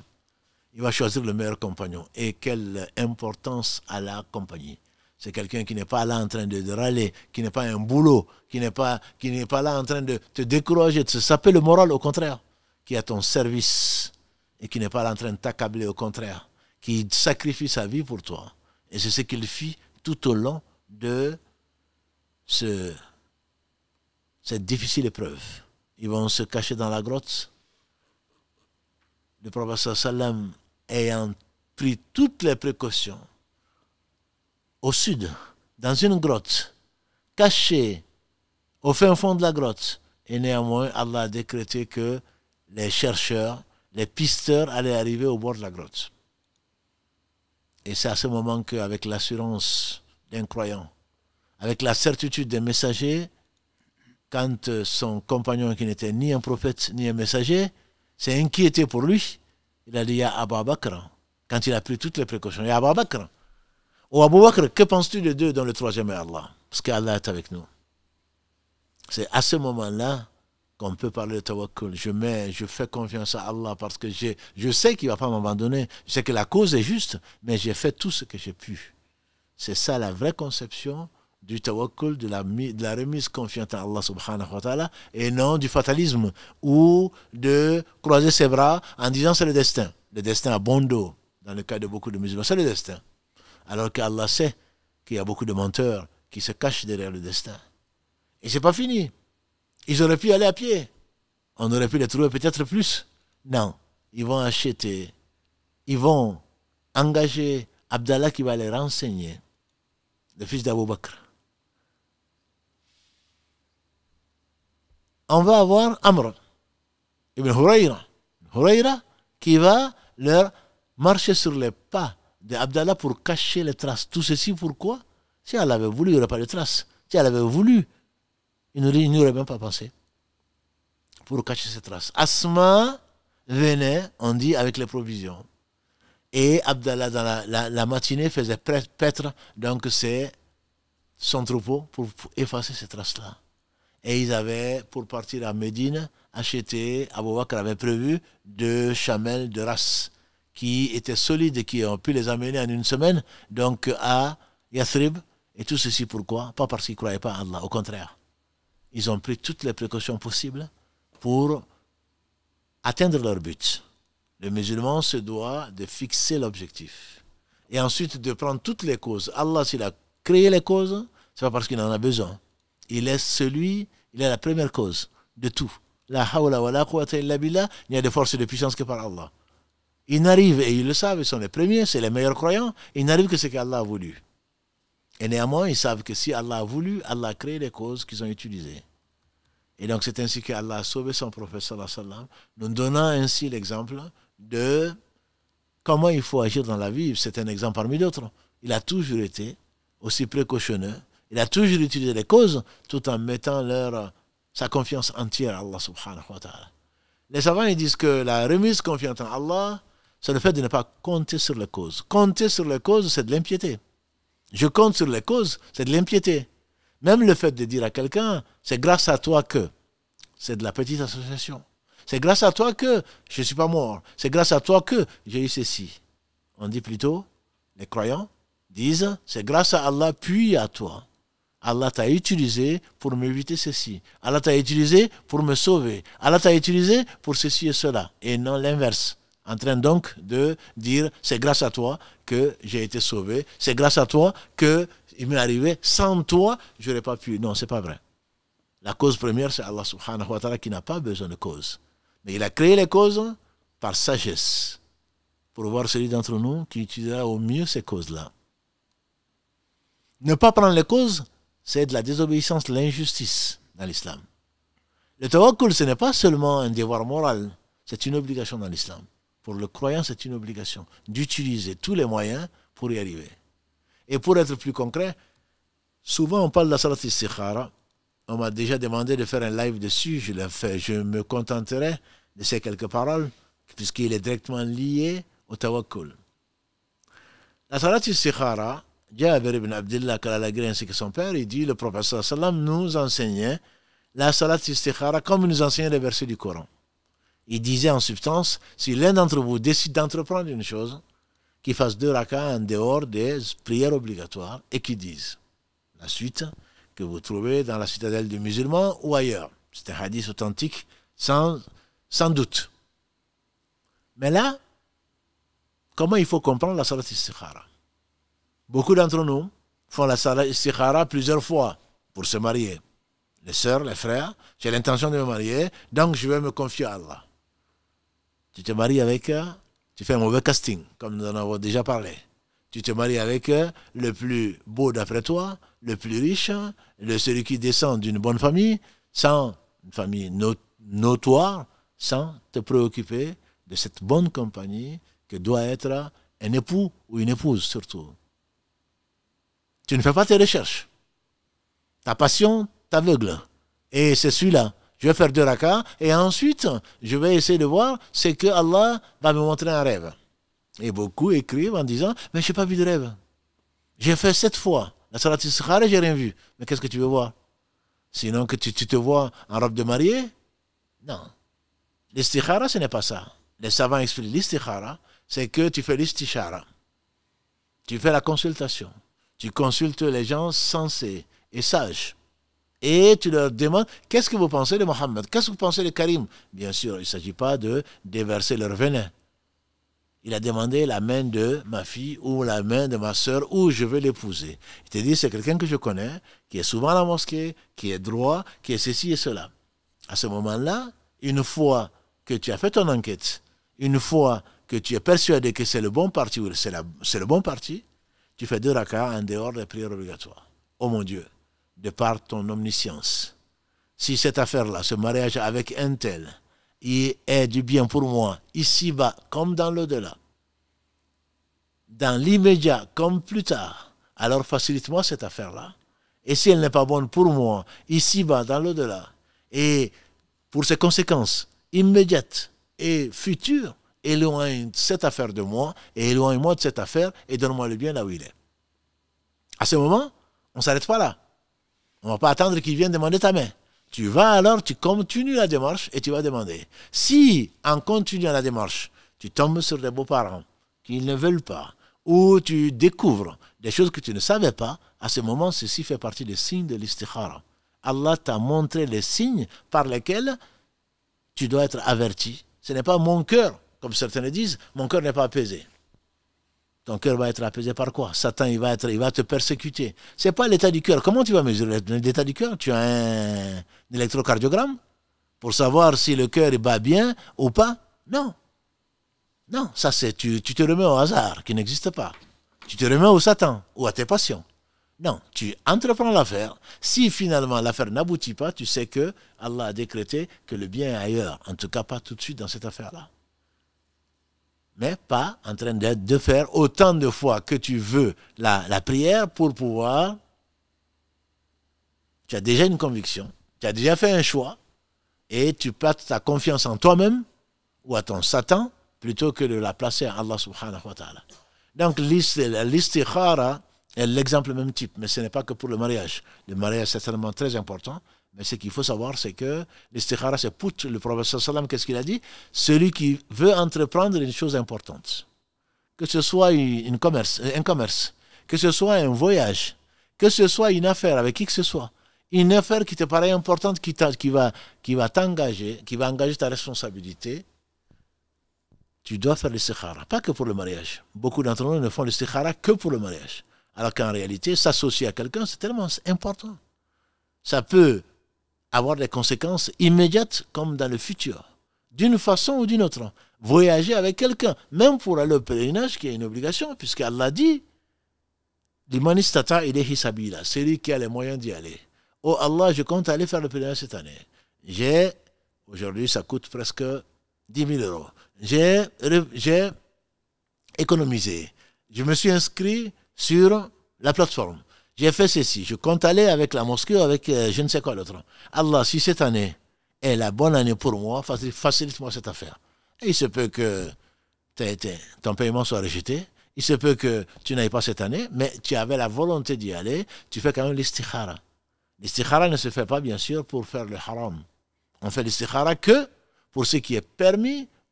Pour l'obligatoire, on ne fait pas l'istikhara. Je ne vais pas faire l'istikhara pour dire je vais prier. Je vais commencer à prier demain et je vais faire de l'istikhara. Non.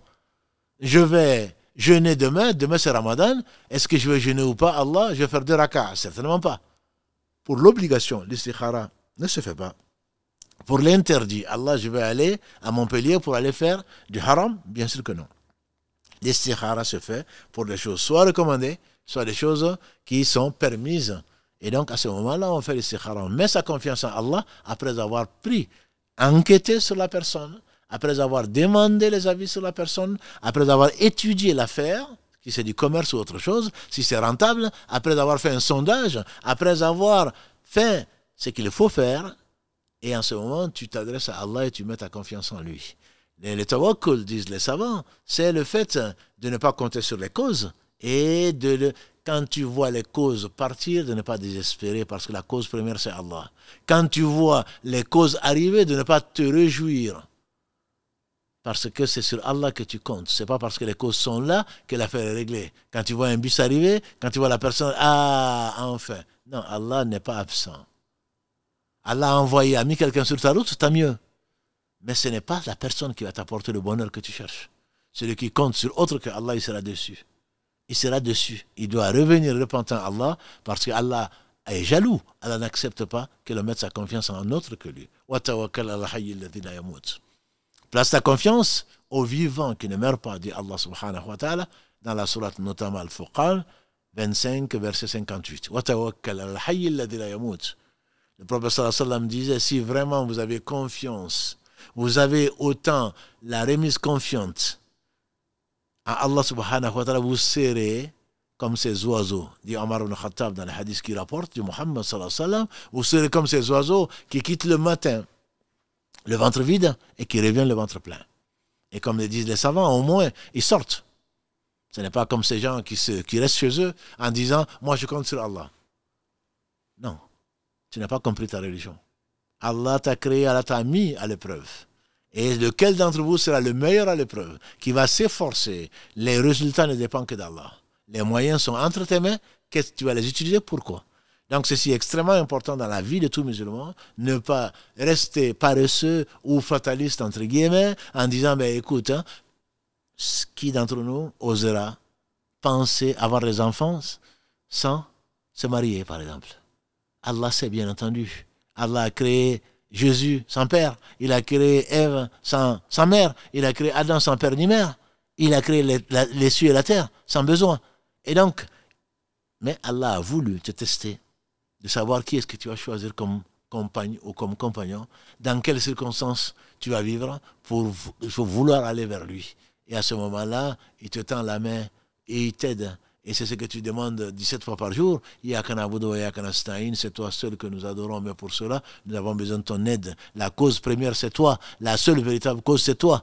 Alors mets-moi sur le droit chemin, le chemin qui me permet d'utiliser ces causes-là, les causes que tu agrées, non pas des gens qui savent et qui ne le font pas, comme beaucoup de musulmans, ou alors des gens qui font et qui ne savent pas, comme beaucoup d'égarés, qu'Allah nous préserve. Donc de cette mauvaise compréhension de l'islam, nous mentons parfois, inconsciemment, j'espère, sur Dieu, et qu'Allah nous pardonne. Inch'Allah, je m'arrêterai là pour voir avec Mohamed et Karim s'il y a des appels et s'il y a des questions des internautes. Salam alaikum wa rahmatullahi wa barakatuh. Barakallahu fiak, Cheikh, pour cette petite heure d'échange, d'enseignement. Alhamdoulilah, ils sont encore les frères et sœurs aussi, on leur passe le salam. Ils sont nombreux encore ce soir, on est presque 900 personnes qui sont présentes, donc je pense que c'est la chaleur qui les a mobilisés dans la maison, à la maison pardon, et qui leur permet de nous suivre. Alhamdoulilah, c'est une bonne chose, il n'y a que du bien.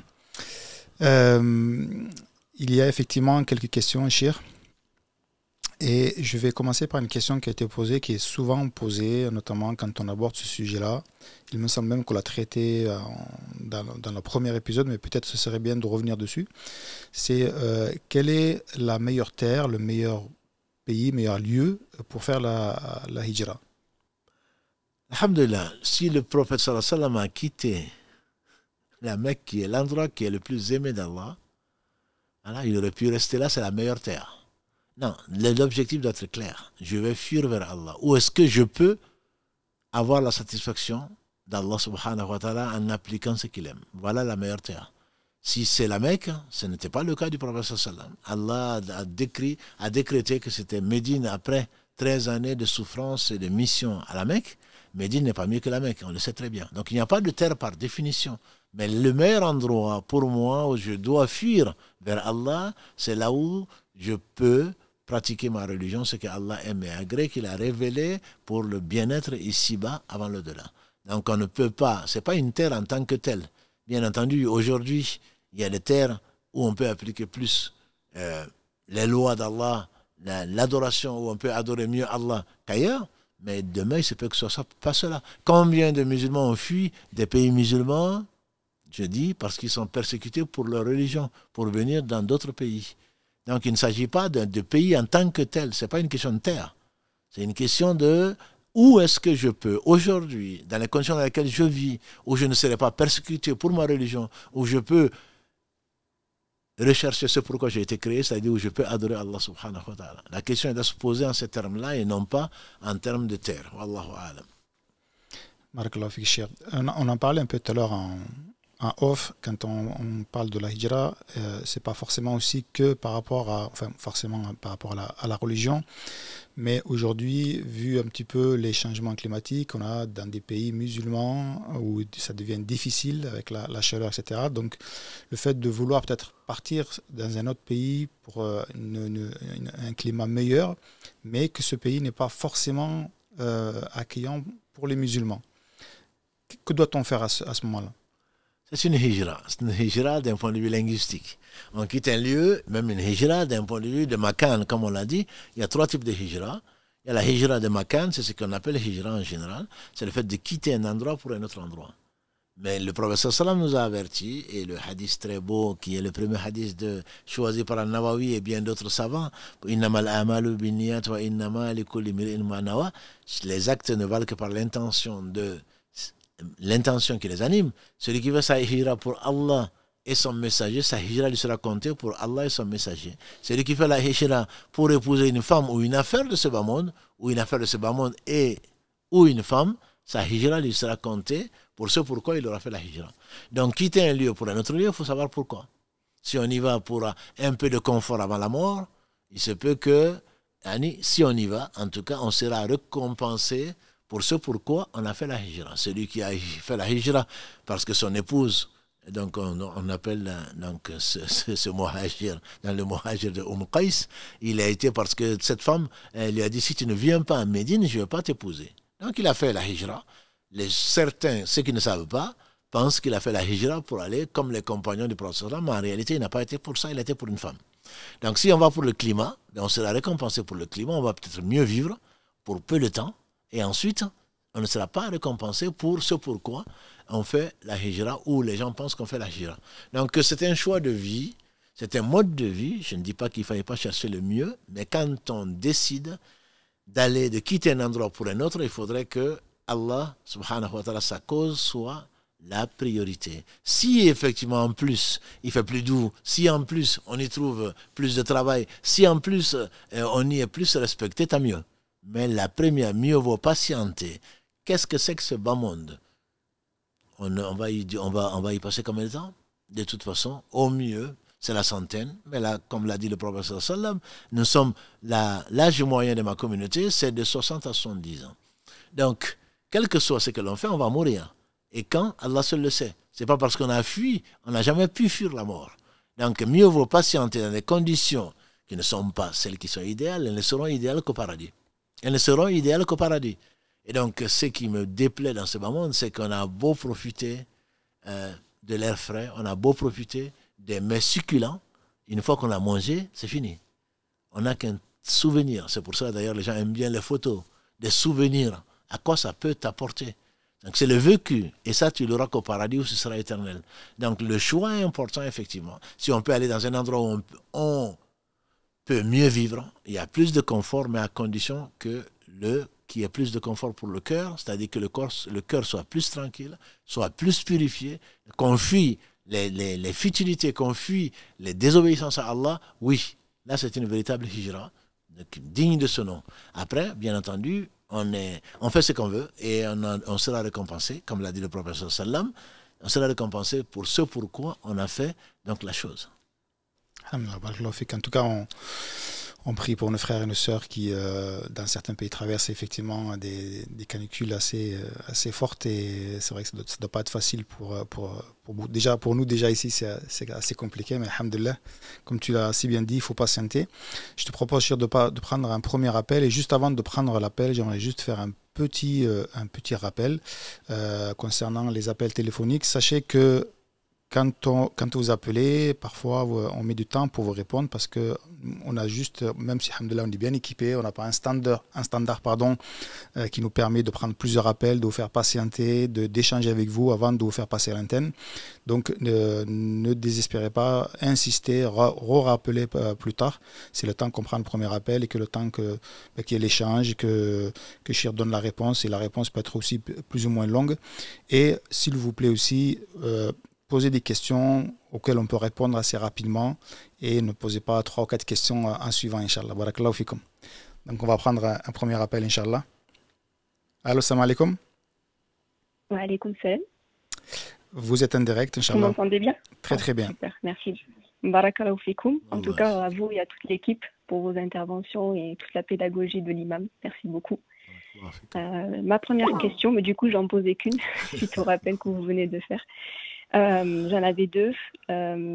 J'appelle en fait au nom de ma meilleure amie qui était dans une phase un peu compliquée, qui a eu une personne qui a fait une demande de muqabala en fait, et dans la demande initiale, ce qui avait été posé en condition, c'est que les 2 personnes en fait ne vivent pas dans la même ville. Donc une est à Paris et l'autre est à Toulouse. Et la femme est à Toulouse et l'homme est à Paris. Et au départ de la muqabala, il avait été posé en fait que la femme, pour différentes raisons, souhaitait rester sur Toulouse.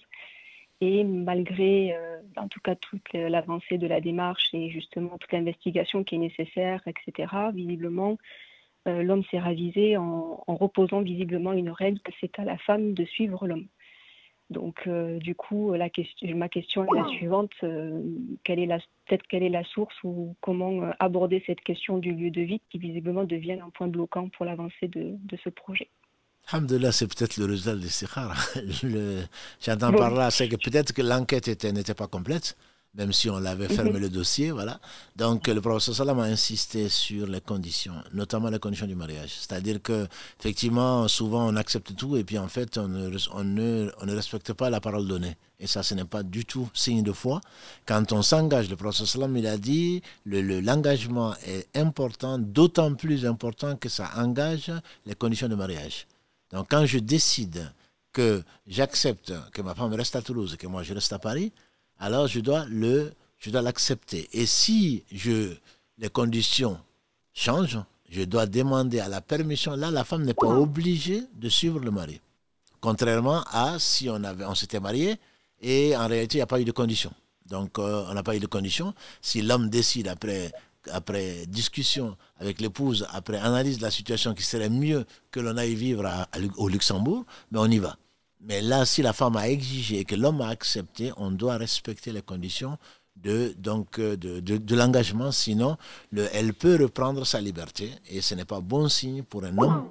Et je sais, par ma courte expérience, il y a beaucoup de gens qui reviennent sur leur engagement en disant « Oui, mais c'était avant, oui, mais je ne savais pas ». Non, quand on s'engage, à moins que ce soit un cas de force majeure que comprendrait nécessairement la sœur. Donc la sœur n'est pas obligée à ce moment-là de rejoindre le mari ou le fiancé ou je ne sais quoi d'autre. Dans tous les cas, pour moi, ce n'est pas bon signe et je ne dis pas qu'il faille arrêter, c'est à elle de choisir, mais elle n'est pas obligée de suivre quelqu'un qui trahit son engagement. J'espère pour de bonnes raisons, en tout cas, je l'espère pour lui. Ok. Shukran. Barakallahu fikum. Allah yarfik. Salam alaikum. D'autres appels, Karim? Allez, on enchaîne, Inch'Allah. Allô, salam alaikum. Salam alaikum. Wa alaikum salam. Vous êtes en direct. Voilà, je peux poser ma question? Allez-y, on vous écoute. Voilà, en fait, je voulais savoir quels sont les éléments responsables qui font qu'un cœur soit mort, entre guillemets, après avoir été guidé, subhanallah. Quels sont les éléments qui font qu'un cœur... Responsable, oui. Soit mort, après avoir été guidé, qui n'a plus cette même envie de faire la prière, c'est dû à quoi? Des péchés ou il y a d'autres causes responsables de cela? C'est une bonne question. De toute façon, Allah subhanahu wa ta'ala ne change pas l'état d'un peuple, comme il le dit, avant que le peuple ne change son état lui-même. Donc il faudrait effectivement faire un bilan.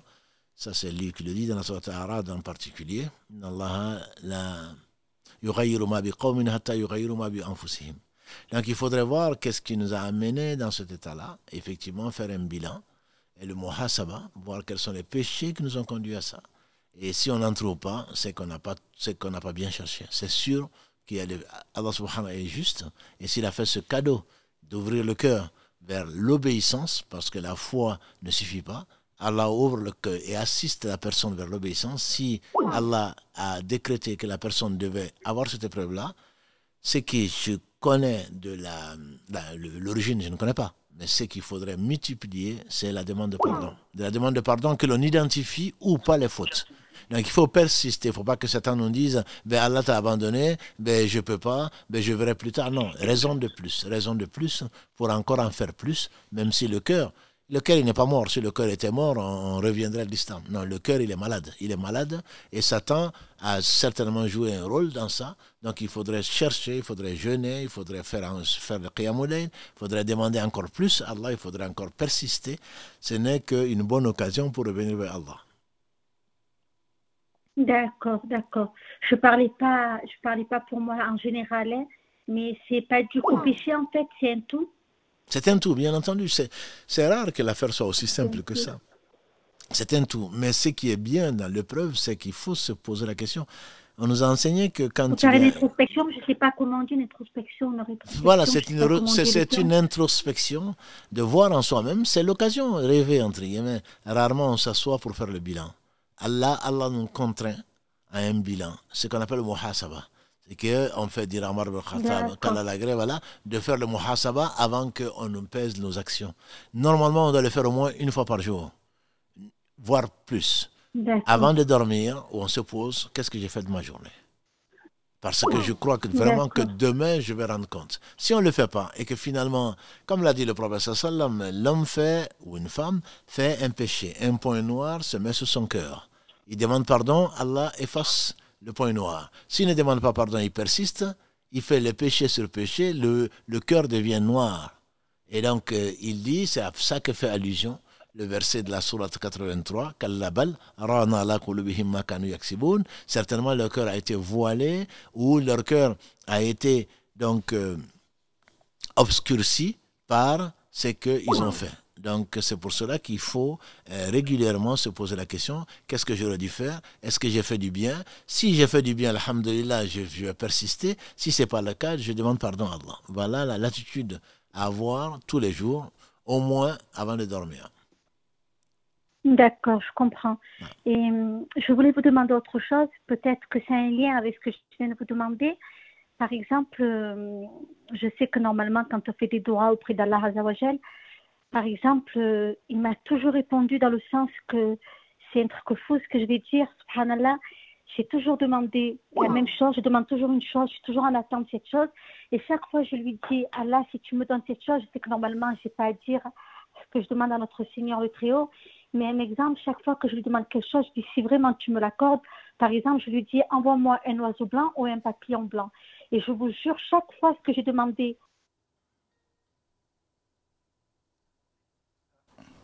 Alhamdulillah, c'est les aléas de direct, ça a coupé. Donc, indépendant de notre volonté. Alhamdulillah. On reprend notre appel. Allô, salam alaikum. Alaykoum salam. Allô? Oui, on vous écoute. Vous êtes en direct, Inch'Allah. Salam alaikum. Déjà, je voudrais vous remercier pour tout le travail que vous fournissez qui, je pense, nous guide à beaucoup d'entre nous. Et en fait, j'avais une question par rapport à la hijra. J'ai déjà écouté les vidéos que vous avez fait. Décidément. Alhamdulillah, il y a un petit problème technique, donc on s'excuse. Les deux coupures sont vraiment indépendantes de notre volonté. Alhamdulillah. Donc, le temps de voir d'où ça vient, Inch'Allah, on va continuer. Je te propose de reprendre quelques questions écrites. Quand on est, donc c'est une question qui t'est arrivée via Instagram, quand on est dans une situation éprouvante, comment faire la différence entre une punition d'Allah subhanahu wa ta'ala et une épreuve voulue par Allah subhanahu wa ta'ala? Tout est voulu par Allah. Tout est voulu par Allah. Effectivement, on a tendance à se demander est-ce que c'est un châtiment ou est-ce que c'est pour me purifier ou m'élever un degré. Pour les gens de bien, de qui on pense du bien, dont on est sûr que c'est du bien, les prophètes, c'est certainement pour les élever un degré. Quant à nous autres, il faut toujours se poser la question, qu'est-ce qu'Allah a voulu me faire passer comme message? C'est ce qu'on a souvent dit, notamment au Uhud, quand les meilleurs des hommes après les prophètes, les compagnons ont essuyé vraiment une épreuve terrible, où ils se sont dit martyrs. Ils ont demandé au prophète sallam d'où ça nous vient. Allah leur a répondu, dit ça vient de vous-même. Dit ça vient de vous-même, ça veut dire qu'il faudrait faire cette introspection, comme on a dit tout à l'heure avec la sœur. Et donc cela parce que Allah seul sait les péchés que nous faisons matin, midi et soir. Donc il faudrait vraiment ne pas se voiler la face, c'est le cas de le dire, de vraiment voir qu'est-ce que j'ai fait dans ma vie, dans ma journée, pour que Allah me veuille du bien en m'envoyant cette épreuve-là. Et de toute façon, on est gagnant. Je dis on est gagnant parce qu'on a passé du temps à faire l'introspection qui est une adoration. Deuxièmement, le minimum que l'on puisse gagner, à supposer que c'est un châtiment, c'est de ne pas être châtié dans l'au-delà, qu'Allah nous enlève un péché, ne serait-ce que pour le souci qu'on a pu avoir, puisque le prophète sallam nous a dit qu'il n'y a pas une maladie, une gêne, jusqu'à un souci matériel sans que Allah ne nous enlève un péché ou ne nous élève un degré.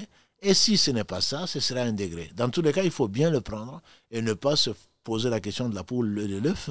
Est-ce que c'est un châtiment? Est-ce que c'est ceci? On doit profiter de cette occasion-là pour s'améliorer, pour s'amender, pour se reformer. Je te propose de reprendre, de retester donc, les appels. Alhamdulillah, j'espère que ça va fonctionner cette fois-ci. Allô, salam alaikum. Alaykoum salam, vous m'entendez? Oui, très bien. On vous écoute. Barakalovic. J'avais une question, c'était pour savoir si on fait la salat istihara pour un événement et que malgré tout il y a des obstacles et on réussit par le biais de causes à outrepasser ces obstacles et donc à arriver à l'objectif voulu. est-ce que ça veut dire que c'était un mal pour nous, cette chose, ou alors est-ce que malgré tout ça peut devenir un bien pour nous si on a réussi à outrepasser les obstacles? Alhamdulillah, c'est plutôt un bien. De toute façon, Allah ne fait que le meilleur. C'est un bien pour nous. Le problème qu'il y a, c'est effectivement faire la distinction entre nos passions et la réalité des choses. Je pense, c'est une très bonne question, ma soeur, dans la mesure où souvent, au moindre obstacle, on s'arrête. Ça ne veut pas dire ça. Il n'y a pas de succès sans obstacle. Comme l'a dit le professeur Sallam, la victoire vient avec la difficulté. La facilité vient après la difficulté. Et la victoire vient avec la patience. Donc, si c'est le cadre du mariage, par exemple, c'est normal qu'on ait des problèmes. Il faut utiliser les moyens légaux pour y arriver. Si ce sont les parents qui refusent, il faut essayer de les convaincre. Ça ne veut pas dire que les parents refusent, donc on arrête.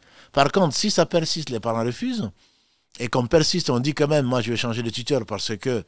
Et ensuite, je vais changer de tuteur parce que mon père ne prie pas, et mon frère non plus, mon oncle n'est pas d'accord, mon grand-père non plus, donc je vais aller voir l'imam pour me marier. Là, je dis, il faut se poser des questions. C'est que je veux ça, je tiens à ça. C'est différent. Par contre, il y a de l'injustice. J'essaie de la réparer. Je patiente, je prie. Et Allah fait que le cœur de mon père s'ouvre ou que finalement on arrive à le convaincre. Ma tante arrive à le convaincre. Non, c'est une bonne chose. Simplement, il ne faut pas suivre ses passions. Et malheureusement, beaucoup d'entre nous suivent leurs passions. Barakallahu, ça veut dire que si on fait les causes licites et qu'on parvient à notre objectif, c'est que c'est une bonne chose pour nous.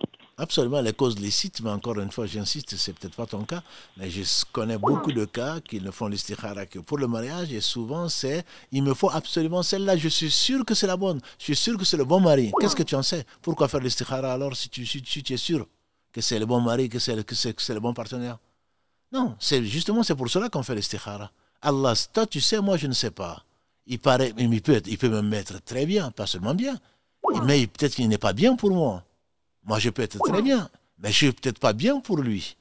Et ça, on ne l'envisage pas. Généralement, on dit, non, mais je suis sûr que on peut cocher toutes les cases. C'est bien, c'est les gens qui ne sont pas bien. Non, Allah ne fait que le meilleur. Donc, je pense qu'il ne faut pas écouter ses passions, il faut écouter sa foi, il faut écouter son cœur dans ce sens-là, de dire si Allah me met ces obstacles-là, je vais patienter, je vais prier, et il se peut que, alhamdoulilah, il me donne mieux, ou il se peut qu'il facilite les choses.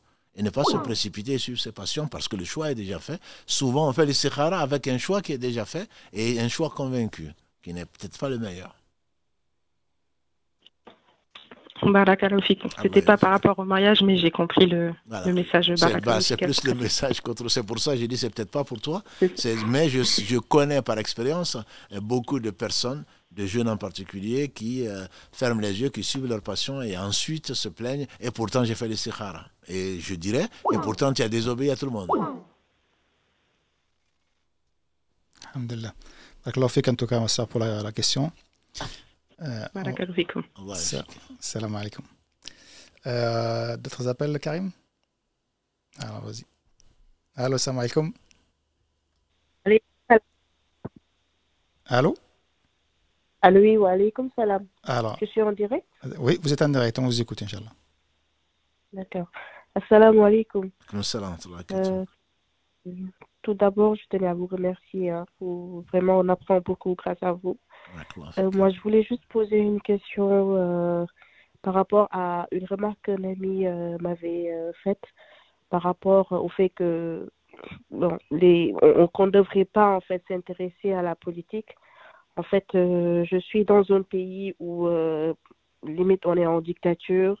Il y a des jeunes qui sont payés par des nervis, qui sont tués par des nervis, et un opposant qui est emprisonné, voilà, une dictature vraiment, et ça affecte notre foi parce que on dit qu'un musulman ne doit pas souhaiter du mal à son frère musulman, mais c'est comme si on nous poussait en fait à vraiment ne pas aimer ce président et ce gouvernement, et on arrive à leur souhaiter du mal. Donc un frère m'avait dit, en fait, il faut même pas t'intéresser à la politique, et vraiment c'est une situation assez compliquée. Je voulais juste savoir, est-ce que c'est vrai? Un musulman ne devrait pas vraiment s'intéresser à la politique. Et je vois aussi que tout le mal que ça a fait, en fait, ça affecte plein de sœurs, plein de frères. Voilà. Non, étant donné qu'on...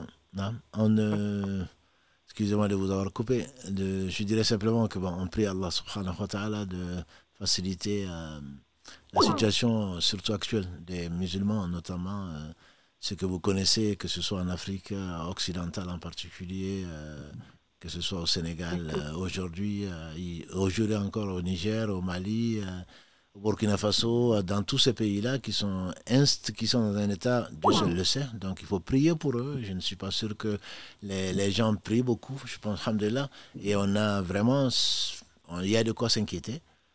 Également dans d'autres pays, que ce soit en Irak, que ce soit en Syrie, que ce soit en Afrique du Nord, partout. En particulier, ça c'est juste une parenthèse pour dire qu'on s'associe. On doit s'associer, on doit prier. Les musulmans, comme l'a dit le prophète sallam, les croyants plutôt sont comme un seul corps. Quand un seul membre se plaint d'une maladie ou d'une gêne ou d'une douleur, c'est tout le corps qui répond par la fièvre et l'insomnie. Donc ça, je crains malheureusement qu'on ne pense qu'à nos desserts et à nos entrées ici, en Europe en particulier, qu'on pense pas vraiment beaucoup aux souffrances de ces peuples-là. Tout ceci est dû, entre autres, à l'amour de ce bas monde. À l'amour de ce bas monde, mais mardi, on en parle souvent. Et les responsables sont nous-mêmes. Et donc, ne pas s'intéresser à la politique, non, je ne dirais pas ça. Je dirais par contre, ne pas utiliser la politique parce que demain, on sera jugé sur tout ce qu'on a fait. C'est plus une responsabilité qu'un honneur.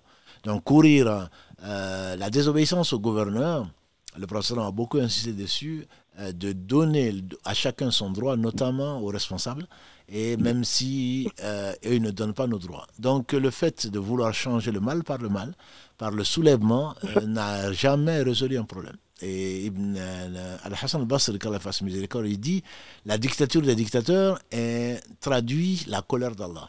Et la colère d'Allah, on l'éteint que par la remise en cause, par la demande de pardon.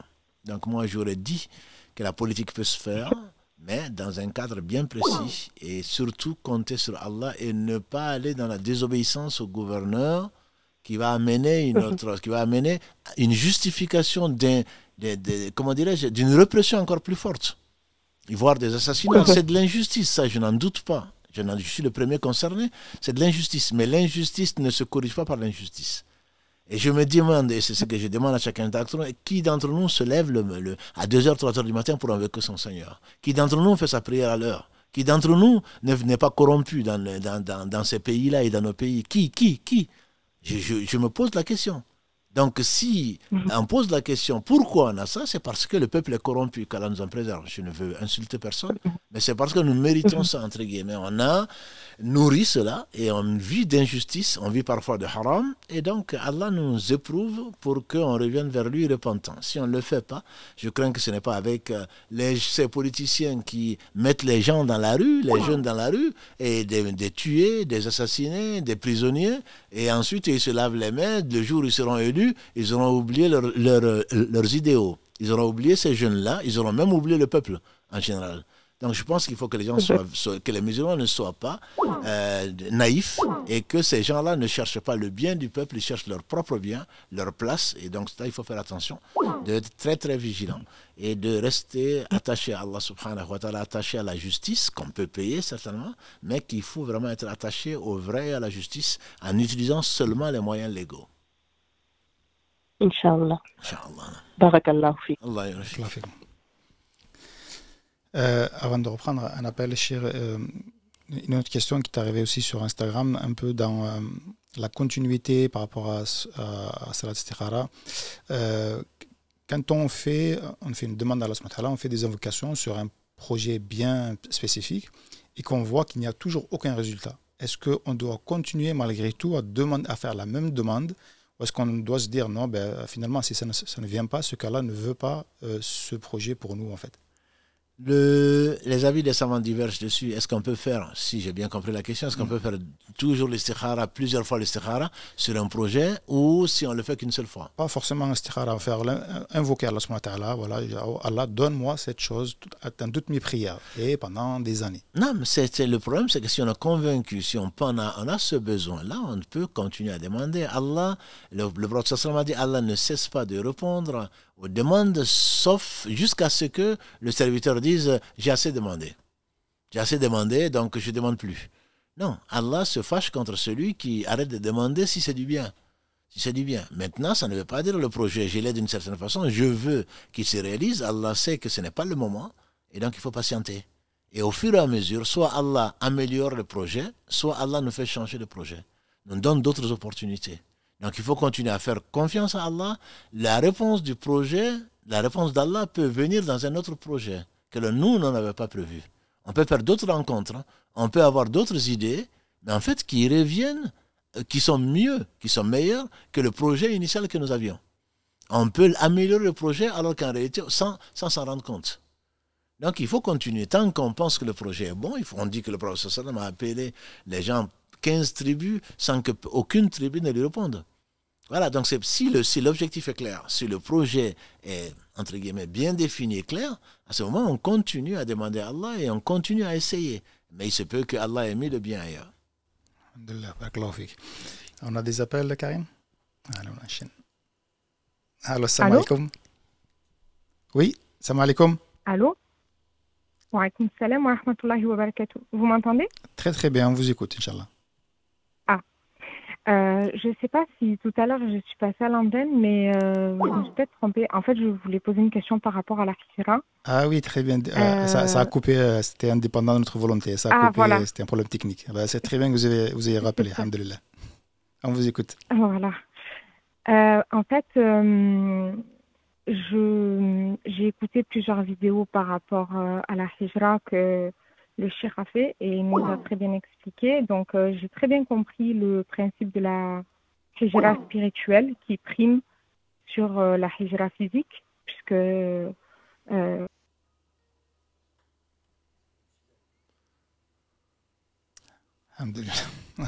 donc, on n'aura pas... Allô? Salam alaikum. Salam alaikum salam. Excusez-moi, je suis la première auditrice. Et on avait été coupé pour ma deuxième question et du coup, je me suis dit qu'il fallait que je rappelle si ça ne vous dérange pas. Alhamdulillah, allez-y, on vous écoute, Inch'Allah. Merci. En fait, tout à l'heure, la deuxième question, c'était, je sais que ce n'est pas une obligation quand on demande quelque chose à Allah Azzawajal. Et voilà, je fais des doigts pendant le tiers de la nuit et il y a une chose que je souhaite et j'arrête pas de lui demander. Et subhanallah, chaque fois que je lui demande cette chose, si vraiment il me la donnera, quand lui le décidera, je lui demande toujours de m'envoyer un signe ou un oiseau blanc ou un papillon blanc pendant le tiers de la nuit. Et subhanallah, il me l'envoie tout le temps, il m'a envoyé les signes. Et pendant des mois, il m'a toujours répondu. Et là, depuis quelques semaines, après, je sais que c'est la réponse, comme la réponse, mais peut-être que vous pourrez un petit peu me dire un petit peu ce qu'il en est. Et depuis quelques semaines, je lui demande toujours la même chose et je lui demande de m'envoyer un signe. Et ma mère, elle s'est énervée, elle m'a dit, tu n'es pas un prophète en fait, pourquoi à chaque fois tu demandes un signe?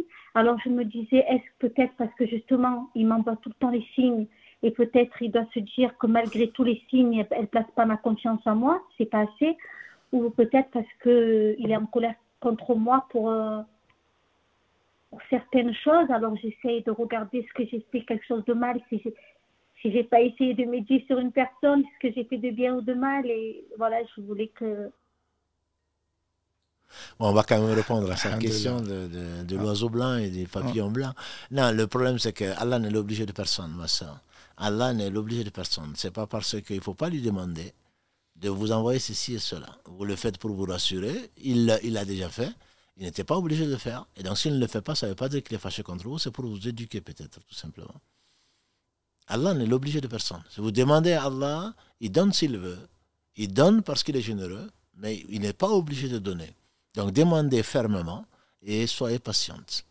Et peut-être qu'il vous éduque pour être plus patiente, pour dire qu'effectivement vous n'êtes ni prophète, même un prophète, Allah peut ne pas lui donner. Un prophète n'est pas quelqu'un à qui Allah donne parce qu'il a besoin. Non, c'est pour conformer, pour le conforter, pour confirmer la véracité de sa mission que Allah lui accorde ce qu'il demande pour que les gens soient convaincus. Le prophète, il est convaincu, bien entendu.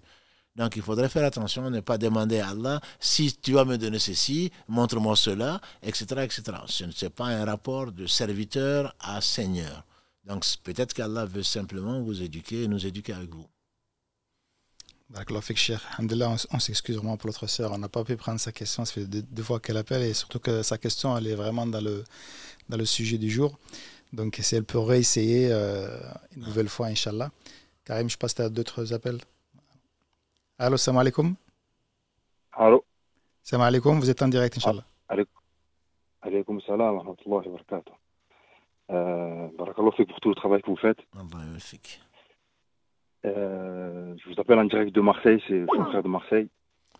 Et moi, je voulais vous poser une question par rapport à quels conseils vous pouvez nous donner par rapport à la situation qu'on vit, nous, à Marseille, les musulmans de Marseille, particulièrement, par rapport à tout ce qui se passe, ou à l'actualité, tout ce qui se passe à Marseille. Quels conseils? Parce que ça nous touche, nous, parce que voilà, c'est dans mon quartier, c'est dans... Quels conseils vous pouvez nous donner? Alhamdulillah, c'est avant tout, c'est ce que Moussa a dit, c'est ce qu'Allah a ordonné, donc il faut demander à Allah, il faut patienter, il faut invoquer Allah. N'oublions pas, parce que le meilleur conseil, c'est vraiment de craindre Allah. C'est le meilleur conseil que tous les prophètes ont donné à leur peuple. Donc il faut ne pas... c'est lui qui voit un faible amour qui change de sa main, sinon qu'il change de sa langue, si au moins ce qui se change donc dans son cœur. Par conséquent, moi, ce que je vous conseille, mais les conseillers ne sont pas les payeurs, ce que je vous conseille, c'est qu'est-ce qu'Allah a voulu nous faire passer comme message. Donc vous, personnellement, et avec tous les frères et les musulmans en particulier, surtout qu'il y en a beaucoup à Marseille, alhamdulillah, il faudrait vraiment être exemplaire. Ne pas crier avec les loups, ne pas brûler les voitures, ne pas ceci, pas conseiller les gens que l'on connaît de la meilleure des façons, les appeler à Allah subhanahu wa ta'ala, de le craindre, etc., de prier, comme je dis, la nuit comme le jour, et ne pas céder à la tentation. Oui, c'est les gens du quartier, les policiers rentrent dans le quartier, ils n'ont pas le droit, ils font leur travail. Mais si on avait un comportement qui était digne de l'islam, certainement qu'ils n'auraient pas à faire ce travail-là.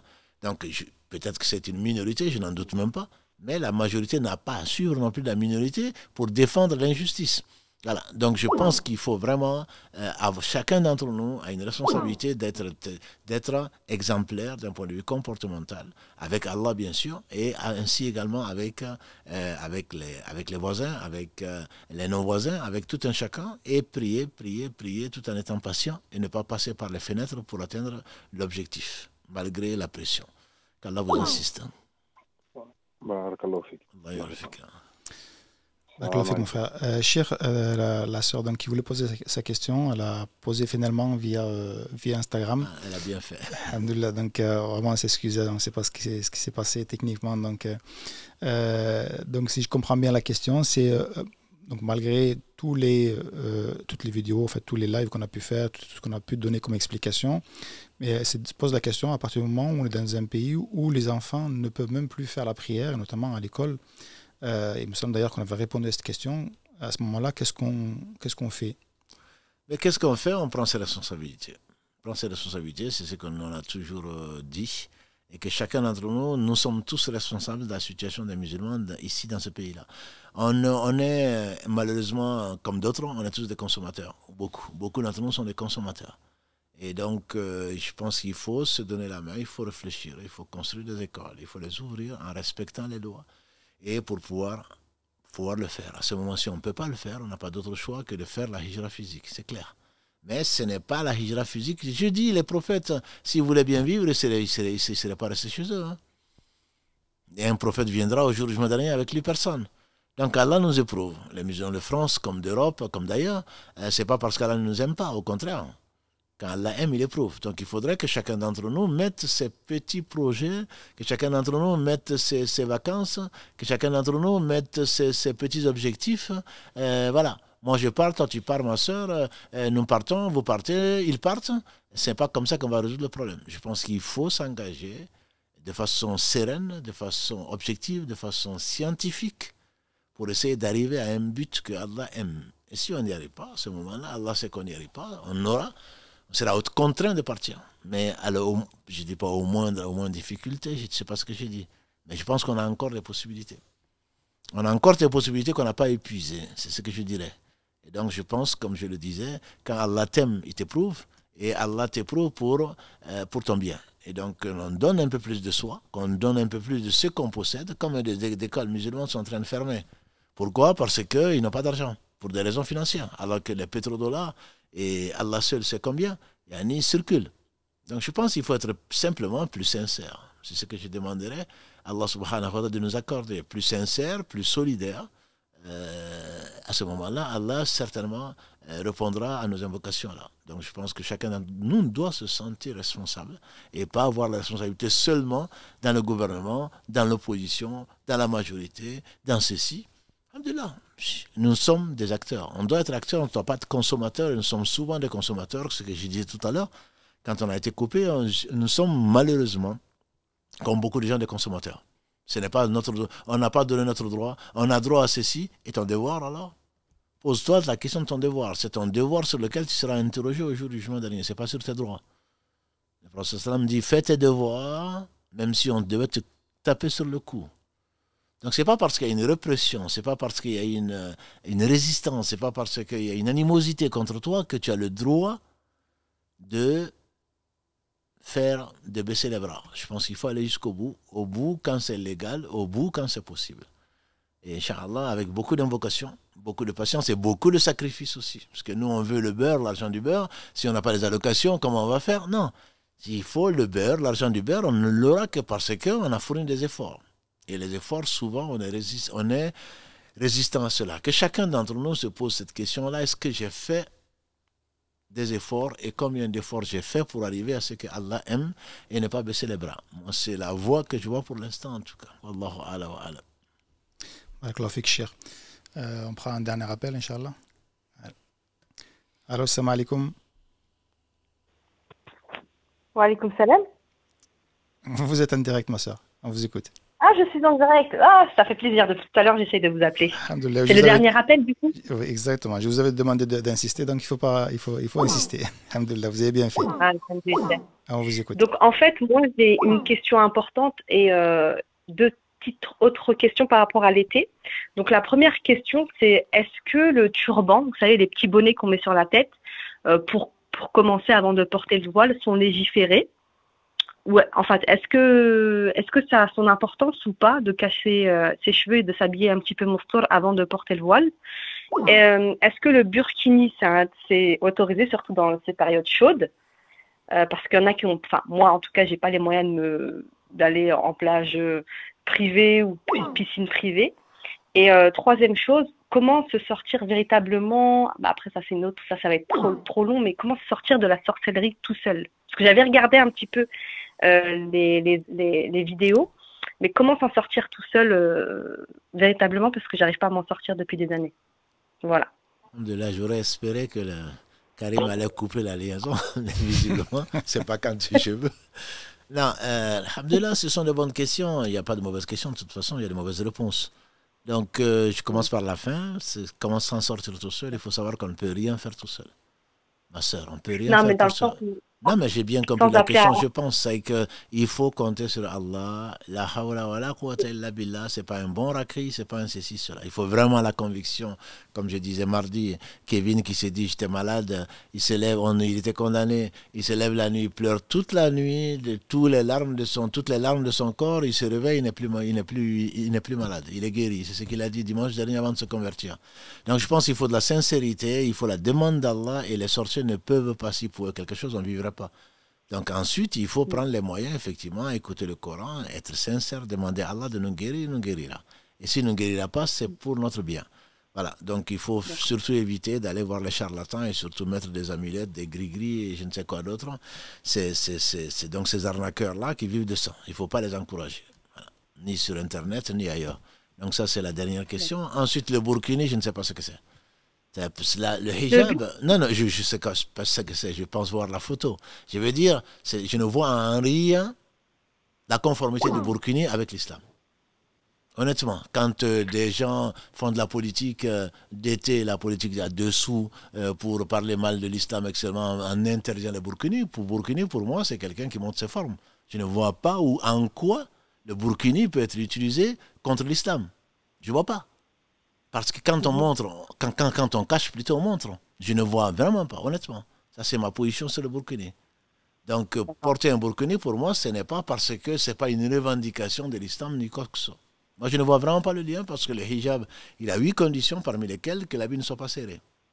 Que l'habit ne monte pas les formes. Alors, si on fait ça, moi, je ne vois pas en quoi le burkini répond d'une façon ou d'une autre à ces exigences-là. Après, alhamdoulilah, chacun fait ce qu'il veut. Je ne suis pas là pour juger. Vous me demandez ma position, je vous dis, le Burkina, pour moi, ça n'a rien à voir avec l'islam. Même c'est certainement financier, c'est certainement économique. Ça donne l'impression qu'on cache quelque chose. Pour moi, on ne cache pas grand-chose. Ensuite, la première question, c'est le bonheur. Je sais que ce n'est pas facile. Je sais que ce n'est pas facile. Il faut demander à Allah de nous donner la force, comme il nous a donné la foi, de nous donner la force de lui obéir. Après, moi, je ne dis pas que si on ne fait ceci, ça ne sert à rien. Je ne suis pas de cette école-là. On fait des efforts, mais qu'on sache que Allah, s'il a prescrit une chose, quelle qu'elle soit, c'est que c'est indispensable pour nous. Ce n'est pas pour lui. Et donc, il faut lui demander l'aide d'Allah. Si Allah t'aide, personne n'y aura pas quel que soit l'obstacle, il va te permettre de la franchir. Voilà. Je ne pense pas qu'il faille se contenter de peu. Moi, je n'aime pas la médiocrité. Je suis sûr que l'islam n'aime pas la médiocrité. Je pense qu'il faut demander à Allah d'avoir de grands objectifs et de grands desseins. Si on y arrive, alhamdulillah, c'est grâce à Allah. Si on n'y arrive pas, on demande pardon à Allah. L'aide d'Allah est indispensable. Voilà ma question, voilà ma réponse plutôt qui est plutôt générale. Mais je ne dis pas que non, ça sert à rien. C'est pas ce que je dis du tout. Et je n'ai pas été éprouvé par ce par quoi Allah a éprouvé d'autres, et je le remercie pour cela, et je prie pour ceux qui sont éprouvés. Voilà, donc ce n'est pas un jugement du tout. Par contre, je dis, il faut demander à Allah. Il faut demander à Allah, il faut être sincère, il faut être patient, et il faut demander à Allah. Après, chacun d'entre nous sait bien dans quelle limite on obéit à Allah, et quelle est notre sincérité. On ne sait plus que quelqu'un d'autre, sauf Allah subhanahu wa ta'ala, et on prie. Moi, je dis, il ne faut pas être dans le jugement, sauf de soi-même. Par contre, Chir, est-ce que le fait de mettre un bonnet, est-ce que ça sert à quelque chose ou pas du tout au niveau du dîn? Déjà, pour commencer, est-ce que le fait d'avoir les cheveux moustours et le corps, parce que mettre des choses larges, etc., est-ce que ça compte dans la balance? Encore une fois, c'est Allah qui juge. Moi, je ne suis pas là pour juger. Moi, je dis simplement que Allah dit, celui qui fait le bien du poids d'un atome le verra, celui qui fait le mal du poids d'un atome le verra. Que l'idée soit, que l'intention soit bonne, il faut au moins qu'on soit conscient qu'on n'est pas dans le vrai, parce qu'il y a des conditions. Voilà, il ne faut pas qu'on se contente de ça. Après, Allah a facilité les choses à certains plus qu'à d'autres. Et chacun sera récompensé en fonction des difficultés. D'accord. Et dernière question par rapport à la sorcellerie. Par exemple, quand des enfants sont touchés ou des personnes ont eu de la sorcellerie très jeune, là où je ne comprends pas, c'est quand on dit il faut voir, enfin, on peut s'en prendre qu'à nous-mêmes. Mais on n'a pas demandé à avoir de la sorcellerie. C'est dans ce sens-là où je ne comprends pas cette phrase. Non, ce n'est pas s'en prendre à nous-mêmes. Je parle de personnes adultes qui sont responsables de ce qu'elles font. Après, il y en a qui naissent avec la trisomie 31, il y en a qui naissent aveugles, il y en a qui naissent, on ne peut pas dire qu'il faut s'en prendre à soi-même. Non, ça, c'est un contexte global. J'ai fait une chose et j'ai un boomerang, quelque chose qui me revient en face, et je me dis pourquoi Allah m'envoie ça. J'ai dit, ce qu'Allah a dit, il faut voir, ça vient de vous-même, c'est ce que je veux dire. Mais il est clair que quelqu'un, un enfant qui a de la sorcellerie, il n'y est pour rien. Il n'y est pour rien, mais je suis certain aussi qu'Allah lui veut du bien. Contrairement à ce que l'on peut penser, parce qu'Allah est sage. Voilà. Il ne faut pas dire pourquoi il ne le mérite pas, etc., etc. C'est comme si on demande, c'est comme si on traitait Allah d'injuste, ce qui est inadmissible. Allah sait pourquoi il l'a fait, c'est peut-être pas. Voilà. Certains disent pourquoi Allah a créé Shaitan. S'il n'y avait pas Shaitan, il n'y aurait pas le paradis. S'il n'y aurait pas Shaitan, tu ne serais pas sur terre non plus. Voilà. Donc les gens se posent des questions à ne pas se poser. On constate une chose, Allah a éprouvé les uns et les autres, on prie pour eux. Et on laisse la sagesse à Allah, on sait qu'Allah est sage, il est juste. Voilà, je veux simplement que l'homme reste, le croyant en tout cas, l'incroyant qui fasse ce qu'il veut. Le croyant se doit, il y a des limites. Il y a une limite de respect d'Allah, de sa souveraineté, de sa toute-puissance, de sa perfection. Si on n'y croit pas, on n'est pas croyant, tout simplement, c'est tout. Voilà, donc je ne dis pas qu'il n'y a pas de waswas, mais que l'on se dise, ça c'est injuste, pourquoi Allah a fait ceci, on ne lui pose pas de questions. C'est lui qui posera des questions. Et justement, vous parlez de West-West. Est-ce que vous avez fait des vidéos concernant le sujet des personnes qui ont trop de West-West? On a déjà traité ce sujet, effectivement. Inch'Allah, on va terminer là parce que c'est bientôt l'heure du Maghreb chez nous. Et Inch'Allah, on reprendra en tout cas la semaine prochaine. En tout cas, barakallahu fikoum pour vos questions. Et on remercie. Donc, Inch'Allah, je te laisse finir, Chia, parce que c'est bientôt l'heure du Maghreb. Et il y a beaucoup forcément des questions qui sont arrivées, notamment suite à ces questions que la sœur a posées. Donc, on essaiera de répondre la semaine prochaine, Inch'Allah, si on a le temps, Inch'Allah.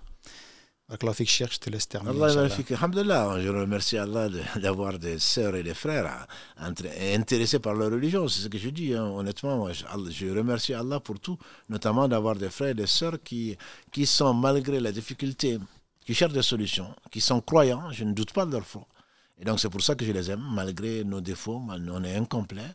Et donc quand on s'inscrit dans la sincérité, je ne me fais pas de soucis. Ça va prendre du temps, mais je ne me fais pas de soucis.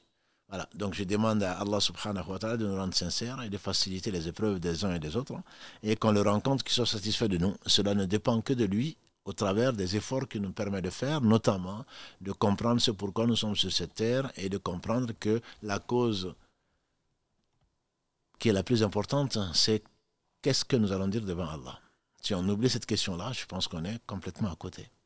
Qu'Allah nous facilite sa rencontre, qu'il nous donne la sincérité, qu'il prie et qu'il bénisse le meilleur des hommes, Mohammed, ses compagnons par qui Allah a voulu nous faire parvenir cette religion, et qu'il leur déverse encore plus de bénédictions, et qu'il nous fasse l'honneur de faire partie des gens qui les aiment, pour que Allah nous aime. Subhanakallahumma bihamdika, ashhadu an la ilaha illa anta, astaghfiruka wa atubu ilayk. Subhana rabbika rabbil izzati amma yasifun, wa salamun alal mursalin, walhamdulillahi rabbil alamin. Wassalamu alaykum wa rahmatullahi wa barakatuh.